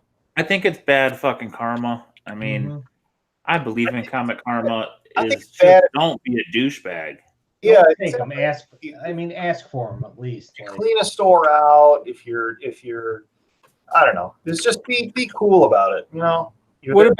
What about waiting till the end? And if there's any, go to the Monday or the next. Yeah, at the end of the event. Different. But yeah. I hit 3 stores all in the afternoon. I didn't get to the first one until 1 o'clock, and he was already out of like the big 5 because he was just talking about it. And then by the time I had the second one at 2 o'clock, they had nothing left. I had the third one in Indy at maybe 3:30, and they're like down to the dregs. I'm like, let the people that need to get into comics do it. Like, this is where you bring your friends and go, here, read this, or here, bring a kid and here, this is, read it, tear it up. Because my kids are mostly under 10, and they just tear stuff up. Let them do it. Let them enjoy it. Let them feel like through it 52 times. Making money off of something that's supposed to be free is. It's like specking on dead people, right? It's like specking on dead people, right? The Yeah, I mean, you could do it. Some price for these, right? It's not nothing, right? It's and then cheap. It's cheap. But I don't know. Just something to think about. Is it really worth it? Is it? I don't know. Limit yourself. Like my store had limit 5 per customer, but I don't think they were. I'm sure if you brought 5 of one book, they'd be like, "Come on, man." I mean, that's on the store too. But that definitely kills the spirit of it. Yeah. But I had a good time. I brought my daughter late in the afternoon. There wasn't much left. I missed the turtle book, but my LCS is going to try and see if they can reorder it. Yeah, if you grabbed a turtle book, I would understand. Yeah, absolutely. Doesn't Midtown release this week? The Yeah, free comic sometime. book day ones. Yeah. I mean, you can go there too. I don't know. The Stuff of Legend is one that I knew about. That was worth some money. But nobody at the time picked that up because it was totally unknown. And that's like the first appearance of everything. So You're best off specking on the random shit that nobody's talking about, the small publishers. yeah, because the Don't major grab stuff that. is The heavily Marvel printed. stuff is going to be garbage. Yeah. I had a few Paul's problems that occurred recently, so no need for the notebook. Fresh in your Like- mind, huh? 20 minutes ago. So I worked. I don't know what day it was. It wasn't today, but I worked a long shift. I was at the hospital the next day, and so I went to buy breakfast. I went to the coffee place down there because I'd missed. It was too late in the day, so the breakfast had closed. They had like a lull between for like 10 and 11 or something between breakfast and lunch. And I'm like, I don't know. I'll just get a coffee and I don't know, a cookie or something, whatever they got. And so I ordered a caramel macchiato or caramel frappuccino. And then I'm waiting, and they finally hand it to me, and it's cold. Are you a coffee guy to begin with? Confident or coffee? Well, are you a coffee guy to begin with? Like No, I go to Big B, which is a local chain, and Yep. I know what I want. It comes hot. So this place, I assumed it was going to be a hot coffee. I was just looking for like a caramel flavored coffee specialty drink. But so I get it, and it's cold, and I'm like, whatever. I waited here long enough. I don't care. And I'm tired, so I'm like, screw it. And then I got like I don't know, some other snack. And so I taste the drink, and it's super sweet, like overdone. I'm like, God damn it. Well, I'll just go up to the lounge and I'll mix it with some regular coffee. Like, I can settle with that. So I go to their lounge, and I'm going to make some coffee in their coffee machine. And there are 2 bags of coffee that are already open. Each is about half full. So half plus half is 1 bag. So I put it in their coffee machine, and I put both bags in, and I'm looking at it, I'm like, this really just doesn't look like enough coffee grounds for a good coffee. So I put an entire second bag in. I'm like, that looks good. That looks better. And so I fill up the water, or it's one of those, you pour it in, and it's a industrial one.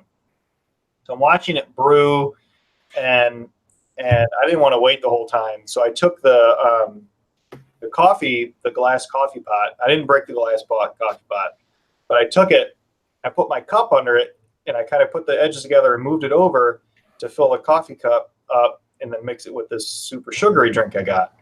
And I noticed there are coffee grounds in the coffee. I'm like, I put too much coffee grounds in it. God damn it. So I put the coffee pot under, and I let it run its course and just screwed up the coffee. So in the meantime, this girl who works there came out, and she's like, hey, what's going on? I'm like, oh, it's good, but I think I just ruined your coffee, and I'll have to make another one. And so she was helping me with it. I'm like, yeah, we call these Paul's problems. And, so she helped me, just make a new pot. And I'm like, I'm not normally like this. I was trying to play it off. Like, I'm not normally like this, but I am pretty tired. And, but she saved my ass from the second batch, because underneath the coffee machine itself, where you slide the holder thing in, like, she took a napkin and wiped that, and it was just pure coffee grounds. Like, I just put way too much coffee grounds in there, just everywhere. Coffee grounds are everywhere. And she's like, yeah, this is the cleanest the machine has been in a while, because we had to wipe everything up. I'm like, yeah, that's why I did it. I did it to clean up your coffee machine. So that was a fiasco. So I wasted the first half, because I actually did mix it, and then the drink I bought, and realized that it was a disaster. But anyway, the better of the 2 stories was me attempting to upgrade my wife's iPhone this weekend. So she pulled off a Paul's problems where she dropped her phone and didn't realize it, and then went to leave her friend's house and drove over her iPhone. Oh. And so the screen was destroyed, barely operational. It's scratch resistant, man. Come on. Right. It was in a case, but a case isn't going to do anything against a car, really. And so shattered to hell. And Letterbox. it was in a life-proof case, but it's not car-proof. I can't believe it. The battery didn't explode. It was a miracle. And of course, not backed up, iCloud storage full, iPhone disaster stuff. And all our pictures of our kids are on there, blah, blah. So I'm like, well, it's all right, babe. You know, everyone's okay. The phone still works, and you're due for an upgrade anyway, so don't worry about it. So she had a 64 gigabyte iPhone something. And so she loves the home button. So I ended up getting her a 64 gigabyte iPhone 8 Plus from Verizon. Go there. And God, what a freaking pain. Trying to upsell me. You want this bundle? Do you want unlimited data? Yeah. Are you sure your wife doesn't want to watch? And you're going to leave here with a naked phone, right? And I'm like, yeah. And I'm going to go over to the dollar store and get a case until I can get, Hey, you want this tablet for free, but you got to pay for like an extra $50 a month for cellular service. Yeah, it was bad. But I talked the woman out of all that. I'm like, yes, I'm going to leave with the naked phone. I know what I'm doing. I backed up my wife's phone. I brought the phone in. I'm like, this is why I'm here. But I plugged it into iTunes before I went there, backed it up. So I bring the new phone home. I'm like, easy peasy, plug it in, back up from iTunes. Here's your phone, everything's there, no big deal. So I plug it in, I back it up from iTunes, wait, and this is over the course of hours, but it kept doing the same thing. It said not enough storage on the new phone to back up from the old phone, which was the same goddamn size. Yeah, but I bet you the operating software. The operating system was like triple the size, probably. The new phone, so like here's the bar from the old phone. Here, 59 gigabytes or whatever, and then Jesus. The new phone, it was a lot of stuff. So and then the new phone had, just enough where when you try and put the 59 on there, it was over capacity. So I tried for hours. I'm like, and I tried, as much as I could touch on her phone to delete as many apps as I could, and all this other stuff. And then I gave up. I'm like, it's Sunday, they close soon. And if I wait till today, the week, like it's not going to happen. We're just too busy. So I go back to Verizon, and I go up to the associate, and I'm like, it's not going to happen. I've tried every way from Sunday. I have to return this phone I bought 5 hours ago, and get the 128 gigabyte model. Like, are you sure? Like, you sure not doing it wrong? I'm like, yes. Just they have one left. What's that? Please just give me the upgraded phone. Yeah, they had one left, but of course, $50 restocking fee. Oh, I'm like, I don't. So Paul said, just delete the baby photos and move on. Pretty much, but I couldn't. The screen was getting worse with every touch because my daughter was like, I can unlock it." And I'm like, "Great, stop touching it." Because the disaster just spread, and so I went there, and I think they tried to reverse the $50 fee. I think the lady kind of felt some sympathy for me, but whoever she asked wouldn't let her reverse it. And I just kind of was like, whatever I need to do, I don't care. Happy wife, happy life, buddy. You should have worn the fanny pack. She would have given it to you. Exactly. But I accomplished nothing that day. Like I drove, my wife was at my in-laws. My mom was here watching the oldest. And so I took the baby over there and dropped her off. And I was like, I'm just going to go do this. She's like, really? It's okay. But the pictures, blah, blah. I'm like, to my wife, that's what she said. I said, no, it's done. Do you think she just wanted to handle this herself? No, I think she would have given in to some of the bundles and that stuff if she went in. But I was like, I had accomplished nothing today for myself. I've accomplished nothing today for you except spending all this money. And now I'm going to go spend more money. Like, I should have just got the bigger storage in the first place. So it was just Verizon debacle. First of all, 63 gigs or 50 some odd gigs on a phone. What, has she got her life on there? It was a ton of pictures, videos of the kids. So I don't know. You now have three cats. You're going to have a lot of videos coming External hard drive, buddy. External hard drive. You need to Dragon get on Ball. Android and get the cloud. I downloaded Google Photos and then backed up like 6,000 pictures. So next time we'll know. But it was just the whole day. I tried every way I could think of, deleting all the apps, and I got a question for you. How many beers did you drink after you finished all this? I think like one. Oh wow! I mean, it was just. You were that defeated. I was just tired. trying to cut back too, but I was just like, oh, I'm done. So that was my double pause problems. Well, those are good.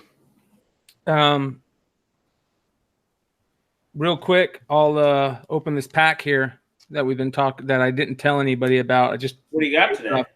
Today I got a pack that really hits home to me because it back when I was growing up, my favorite all-time football player's rookie was in this year. This is 1982 Topps football. Lawrence Taylor rookie, Ronnie Lott rookie. Lawrence Taylor was my favorite player growing up. So the Lawrence Taylor rookie is in here. The Ronnie Lott rookie is in here. The second year Montana. Wait, Lawrence Taylor pre-Coke or pro or after Dude, Coke? hey, listen, I don't care what it was. That guy, here's what I say about Lawrence Taylor. He might not have been the best person off the field, but when you force Bill Walsh to come up with the greatest offensive scheme in all of sports to defend you, there's something to be said about you're the greatest player of all time in football. He was a beast. Bill Walsh came up with the West Coast offense for one reason and one reason only, and that was to stop Lawrence Taylor. And that was like a Lawrence Taylor who was like 2 years into his game. So the Coke stuff was pretty crazy. I love reading the books. I laugh about it nowadays. And his rookie is actually kind of funny because I had a buddy who always used to give me shit when I was a kid because Lawrence Taylor's got his hand like up to his nose, and he's like, oh yeah, he's got his little vial of Coke in there, and he actually got it on the rookie card. But anyways, yeah. So if we hit this, what's the LT worth? Oh man, that's a good question. We should probably look that up and see Hang what. on, I got a Beckett. Let me go get it. Well, yeah. I'm serious. I do. Did they have the PSA? No, they just have raw. But let me go Well, I'm get just it. curious, because who knows what the PSA is? But what's an average price? Well, I mean, I do the same thing I do for comics. I hate to say it, but I look on eBay for a PSA 10, LT. That's the ultimate goal, right? The PSA 10 Lawrence Taylor rookie. You want a 10? Yeah. And sold? Yeah. Oh, buddy, man. Somebody's got one for 1,200 listed. Jeez, oh beats. Hold on one second. So, $900 last sold. What about a Ronnie Lott in the same? Give me 1 second. So I got the Beckett. So raws are going to be a couple $100. No, you can get raws for really cheap. $855. Yeah, $750 roughly. You can get raws for really cheap for players like that, especially defensive players. It's funny because defensive players' cards don't go for as much as offensive players. But gambling on a pack though is like, what are the chances of a 10 in a pack? Well, that's why you gamble on a pack, and here's why. So, especially these older cards. When these cards came out, people weren't really collecting them to put aside. They were collecting them to play with, to throw around. Trade. My dad told me when he was a kid, he would not even trade. I mean, trade Put them up against the wall, right? Exactly. My dad was a Mickey Mantle fan, and his best friend was a Roberto Clemente fan, and they would play for each other for their favorite players. And they used to play that game where they would flip them against the wall or throw them against the wall and this and that. He also said that they put them in on a clothespin on their tires, just like everybody else did. And so that's the reason why these packs are so expensive, because your chances of pulling a high grade card out of these packs is much better than finding one, in the wild. Because and not only that, even the common cards in 10 are worth a good amount, right? Yes. So has anybody done the math of the average price of a sealed wax, like guaranteed sealed wax, versus the odds of just buying your PSA 10 or? Yeah. You can get a sealed wax box of 82 for under $1,000, I bet. And what is your chance of getting an LT out of it? Probably 1 to 2 to 3 in a box, maybe 1 to 2 in a box. I know. So here's how the odds of getting a 10 are low. Unknown. Yeah, but you get a PSA 9 and you could still sell it for $100 maybe, So now one thing to consider about cards, unlike comics, is the manufacturing and production of it. affects the grade. Yes. So if the card's off centered, it's not a 10. Yes. If it's And miscut or if it's So it has to be perfect from the manufacturer. You sure Yep. you're taking that gamble too? yes. Mhm. But so that's why a box of 86, 87 Fleer basketball is $40,000 or whatever, you know, Yeah. because you're guaranteed at least 2 Jordan rookies, most of the time 3 in a box, right? And the chance at pulling a PSA 10 is so much better in those, because that was the first year Fleer ever did basketball. Topps wasn't even doing basketball at that time. No other company was doing basketball at that time. So I remember the first time I saw a Jordan rookie, I was probably like 8 or 9 years old, and a buddy, a kid had moved in from another area to our school, and he had brought his cards in one day, and he had a ton of the 86, 87 Fleer. And I go, "Where'd you get those, man?" He goes, "Oh, I bought them from the ice cream man, you know, a couple of years ago. He had packs." And I was like, and they were trash, but you know, even at 9, 8 years old in '88, you didn't see those cards. They weren't worth as much then as they are now. I mean, they're 10 to 100 times the price, but those 86, 87 Fleer were hard to come by, and that's why they're a $40,000 box. So What's a PSA 10? What did it just sell for? PSA 10 Jordan, Yeah, just sold. I want to say like 500,000 or $1 million. Let's take a look here. It's I mean, just posted. It was a ridiculous number. yeah, a Gretzky went for 500,000, so I imagine a Jordan goes for $1 million or close. Real quick, some Beckett prices here. Anthony Munoz is $10. Yep, Hall of Famer, offensive lineman. LT is $20, and then there's a second LT card in there that's $10. Yep, that's the inaction. This year they did the inaction stuff, so you could get the inaction. So the Ronnie Lott's 20, and then we got two Joe Montana cards. One's 15 and one's 12. So that's the second year Montana. Let's get going. Let's open this up and see what we get. One of these days we're gonna hit something. That's what I'm gonna feel. I'm feeling it. One of these days. All right. Real quick, before you do that, Brian, I just wanted to show you this Beckett. They're the 30th anniversary of Football Revolution. So it goes into like talks about the score set and everything. Is that the thick one? Is that the yearly one? No, this is the monthly. Okay. So it I'm gonna have to go pick that up. About, it's pretty neat. All-time greatest cards. Yeah, hell yeah. Of that year, look, 30 years ago. There's the score pack I just opened 2 shows ago. So, and that William Perry card right there is one of the all-time greatest air cards in all of sports. You know, up there with the Billy Ripken card. What's the error? I think. Didn't Mel just show us a Billy Ripken homage cover coming out? Yeah. Is there an homage cover coming out? Look at that Santa Claus card. That's so great. Yeah, the pro set. Yeah, so just so you guys know, Billy Ripken, hold on one second, I'll tell you, because it's up in the chat. Give me 1 second. In our chat. I thought you would find this interesting because it was all the greatest. Yeah, all the cards from, what is it, 89? Yep. Which was that Barry Sanders, Troy Aikman year. Mm-hmm. It's Aberrant Season 2 from Action Lab. It is a Billy Ripken homage. Oh, I'm gonna have to get one of those. Yeah. I don't know when it goes on sale, but I mean that card's iconic outside of the sport, so you know you can't get much better than that. Yeah, Joe says just open it already. Yeah. All right. Cool. Without further ado, so here's the pack, you guys. It's actually a really nice pack. This is a pack that probably could have been graded. I don't think it would have gotten a 9, but it would have been a decent pack to grade. So here we go. Is there ever a 10 for? Yeah, there's packs that are 10s. I've seen them. Okay. What makes you? Are you eating the gum? I'm not eating the gum this time, man. No. Oh. I'll send it to somebody to eat. If you pull an LT, you should. Send it to Paul. Paul will do it. He'll do anything. Okay, so there's the gum on the back of the card. Nice. And we'll go ahead and see if we can. You should have your roommate eat it. Yeah. I need a Mikey. Mikey will eat anything. So there's the card. I mean, the gum.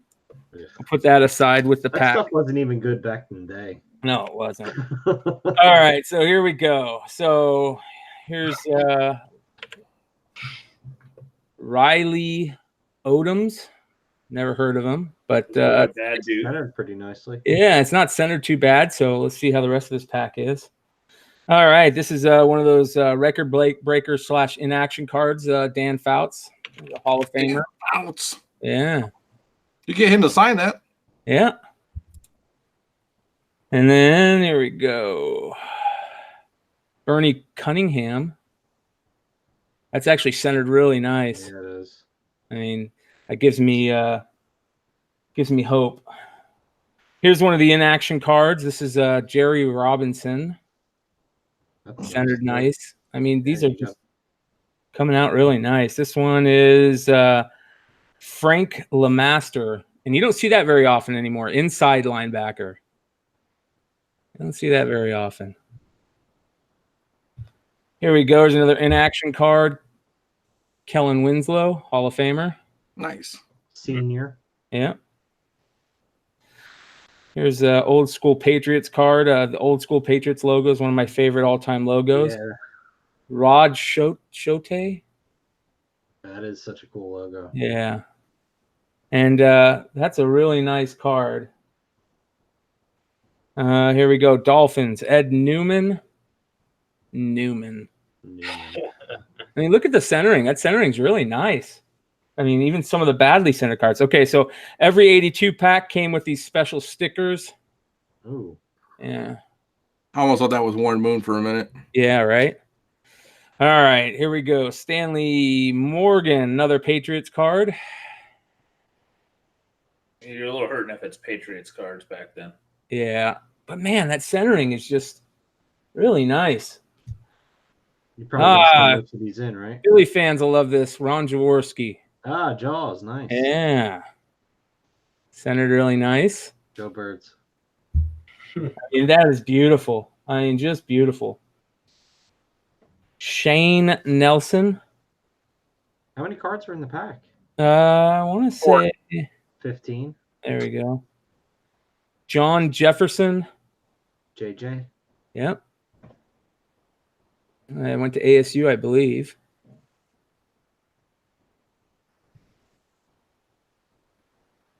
Yeah, Arizona State. All right. Unfortunately, we didn't hit in this pack. We got some really nice cards. Mike Guman. Really beautifully centered. I mean, some of these might just get graded. I feel like we're destroying your collection of sealed packs for nothing. Jack Holmes. Jack Holmes.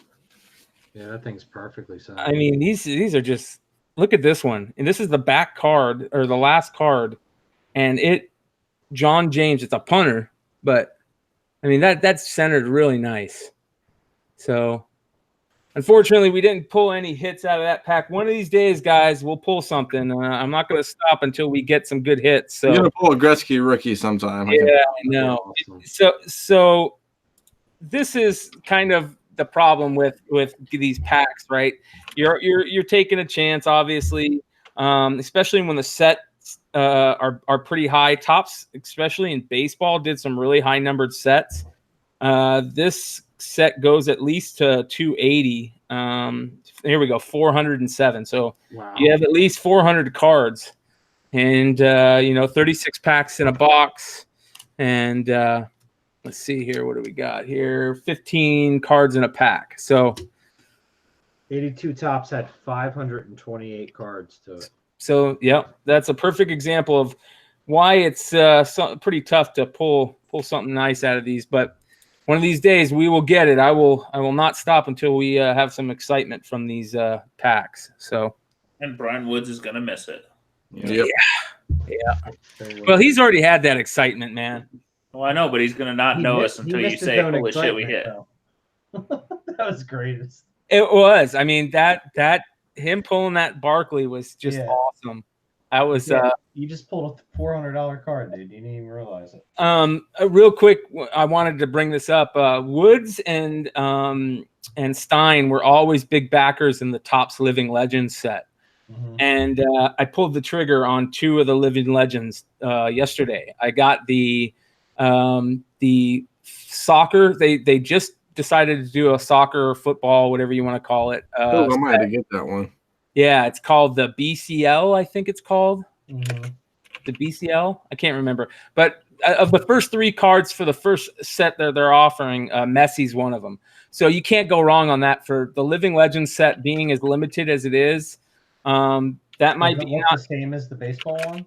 Yeah, well, no, they actually look really good. They look like the old school soccer cards that Topps did.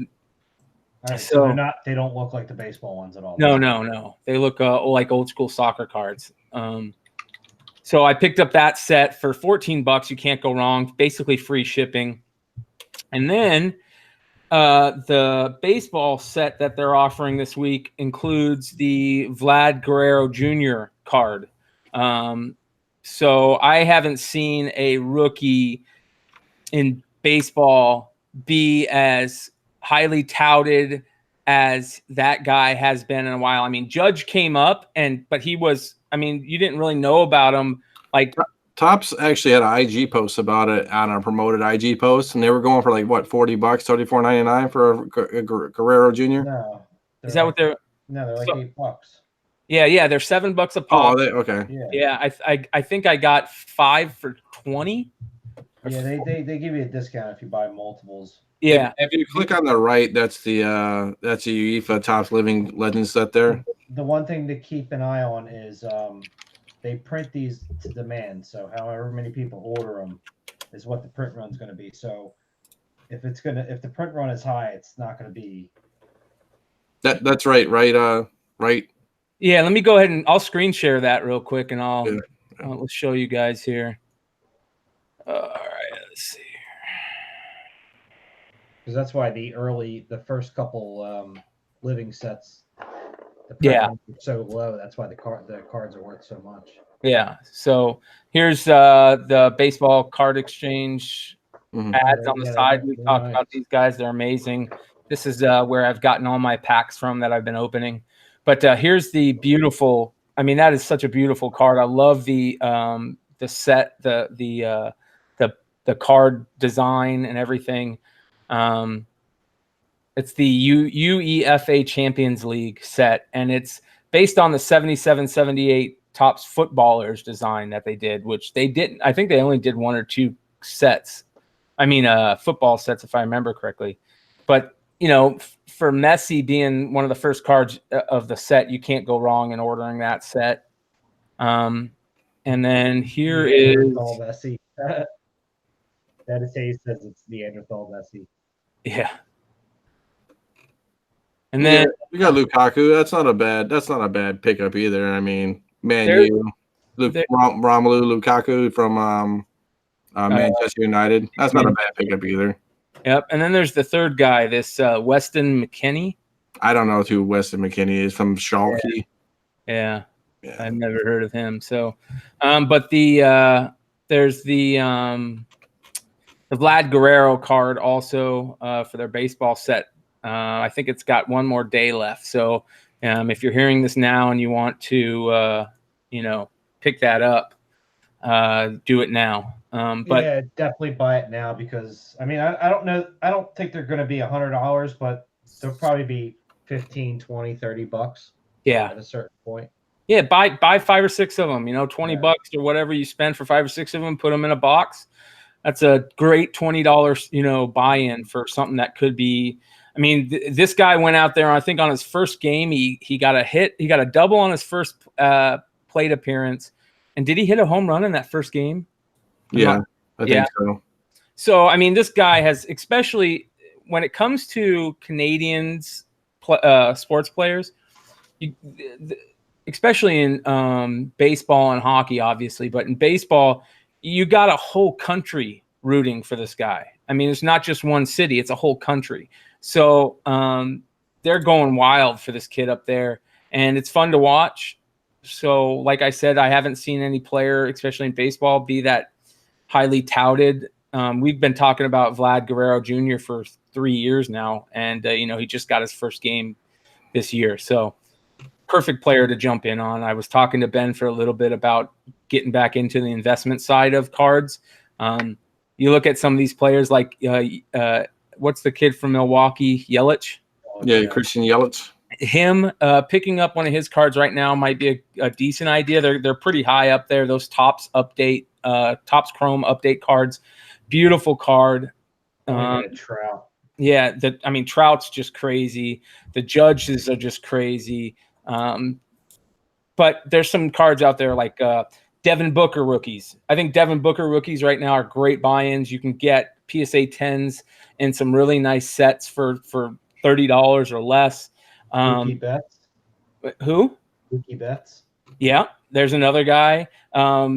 There's the dude from Milwaukee is way out of reach right now. His cards are ridiculous. Yeah, but there's some kids in the NBA right now that you can pick up some of their rookies from years past, the past 5 years, for pretty cheap, and they're great buy-ins. I think Devin Booker is one of the best you can buy, and that's not because I'm a homer.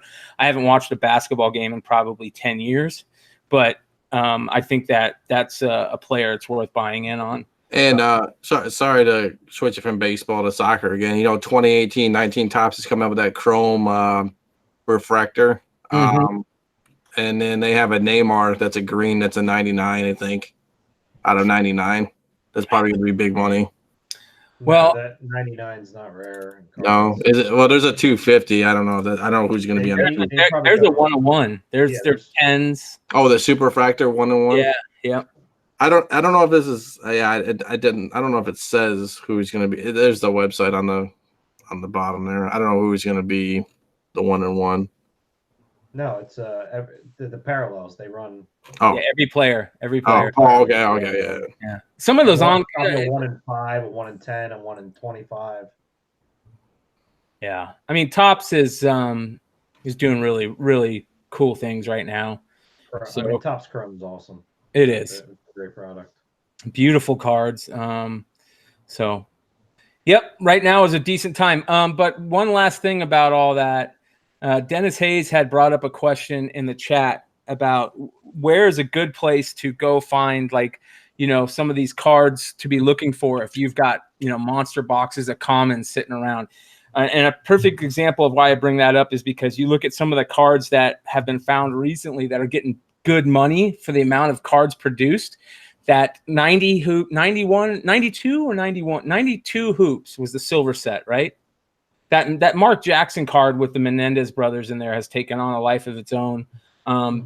There's people that've got thousands and thousands and thousands of those hoops cards because that was the second year of those hoops cards, and that year before that David Robinson rookie was in there, and everybody went crazy for it. So they printed a ton of those silver design hoops, 92 I think it was, and that Mark Jackson card has been you couldn't even sell that card up until this Menendez thing hit. And you can look at what that card's going for now. You probably got 20 of them sitting in a monster box somewhere if you were a guy that collected cards back then. Another card is that Pro Set football Bill Belichick card, his Cleveland Browns card, where they're calling it the rookie. That card you couldn't give away for years, and now a PSA 10, what's that going for? It'd be interesting to see here. Bill Belichick PSA 10. Well, there's a $25 or best offer for a raw one. So 91 Pro Set. Here's a PSA 10 for sale for $200. There's a 91 Pro Line Portraits with an on-card auto on the back. That's going for like a couple thousand. I don't know, sold, but these were cards that were 100% commons. You couldn't even give them away, and now they're getting good money. So back to Dennis Hayes' question, I think what Scotty pulled up before the pack rip, that Beckett, go grab a Beckett. Go grab the best one you can buy. Beckett puts out every year. For each sport, they put out a really thick yearly book, and it lists every single card ever made in that sport. If you go get the one that Scott showed off, the monthly one, that won't list every card. It'll just list the cards that are, worth something. But you can get the really thick ones, and they'll list every card. And that's for years. That's how I did it. I would get the yearly Beckett's for football or hockey, and then I would go and highlight the cards that I want to get. And I mean, it's fun reading material, but that's where I would start. There's also plenty of websites that can tell you stuff, but I would go grab a Beckett yearly edition for whatever sport you collected, and that is one of the best guides to these cards. So that's what I'm gonna grab. That Amazon link. Give me old Bob Kraft special. yeah, PSA Auto yeah. I mean, that's a cool card. 463. They cut it. Unfortunately, it's a cut auto, but I don't even know if that's actually a good price. Nah. I saw Bob Kraft and I was like, yeah. yeah. It kind of I don't like those cut autos just because they bought those and they sold them. You know, I'm not a fan of those. It's like for like a old time Hall of Famer like Babe Ruth or Ty Cobb, someone like that. Like, you're not going to be able to get a regular autograph. Topps actually did a set. I think it was the first Timeless Treasures set where they actually included presidential autos. They had Lincoln auto. They had a Lincoln auto. They had a George Washington auto. Holy crap. It was unbelievable. You can look those cards up. Beautiful cards. I don't know if they ever sold. I'm sure a couple of them did, but they had, I mean, every major figure you can think of, and they still do that in some of their heritage sets. And the small cards, I forget what those are called. Allen and Ginter, I think. Yeah, there you go. Allen and Ginter. You can get some really cool celebrity autographs in the Allen and Ginter sets. Yeah, that's an interesting set. A perfect example of that is one of the ones I'm looking for right now. Is a if you guys have never heard of him, it was a comedian named Brody Stevens.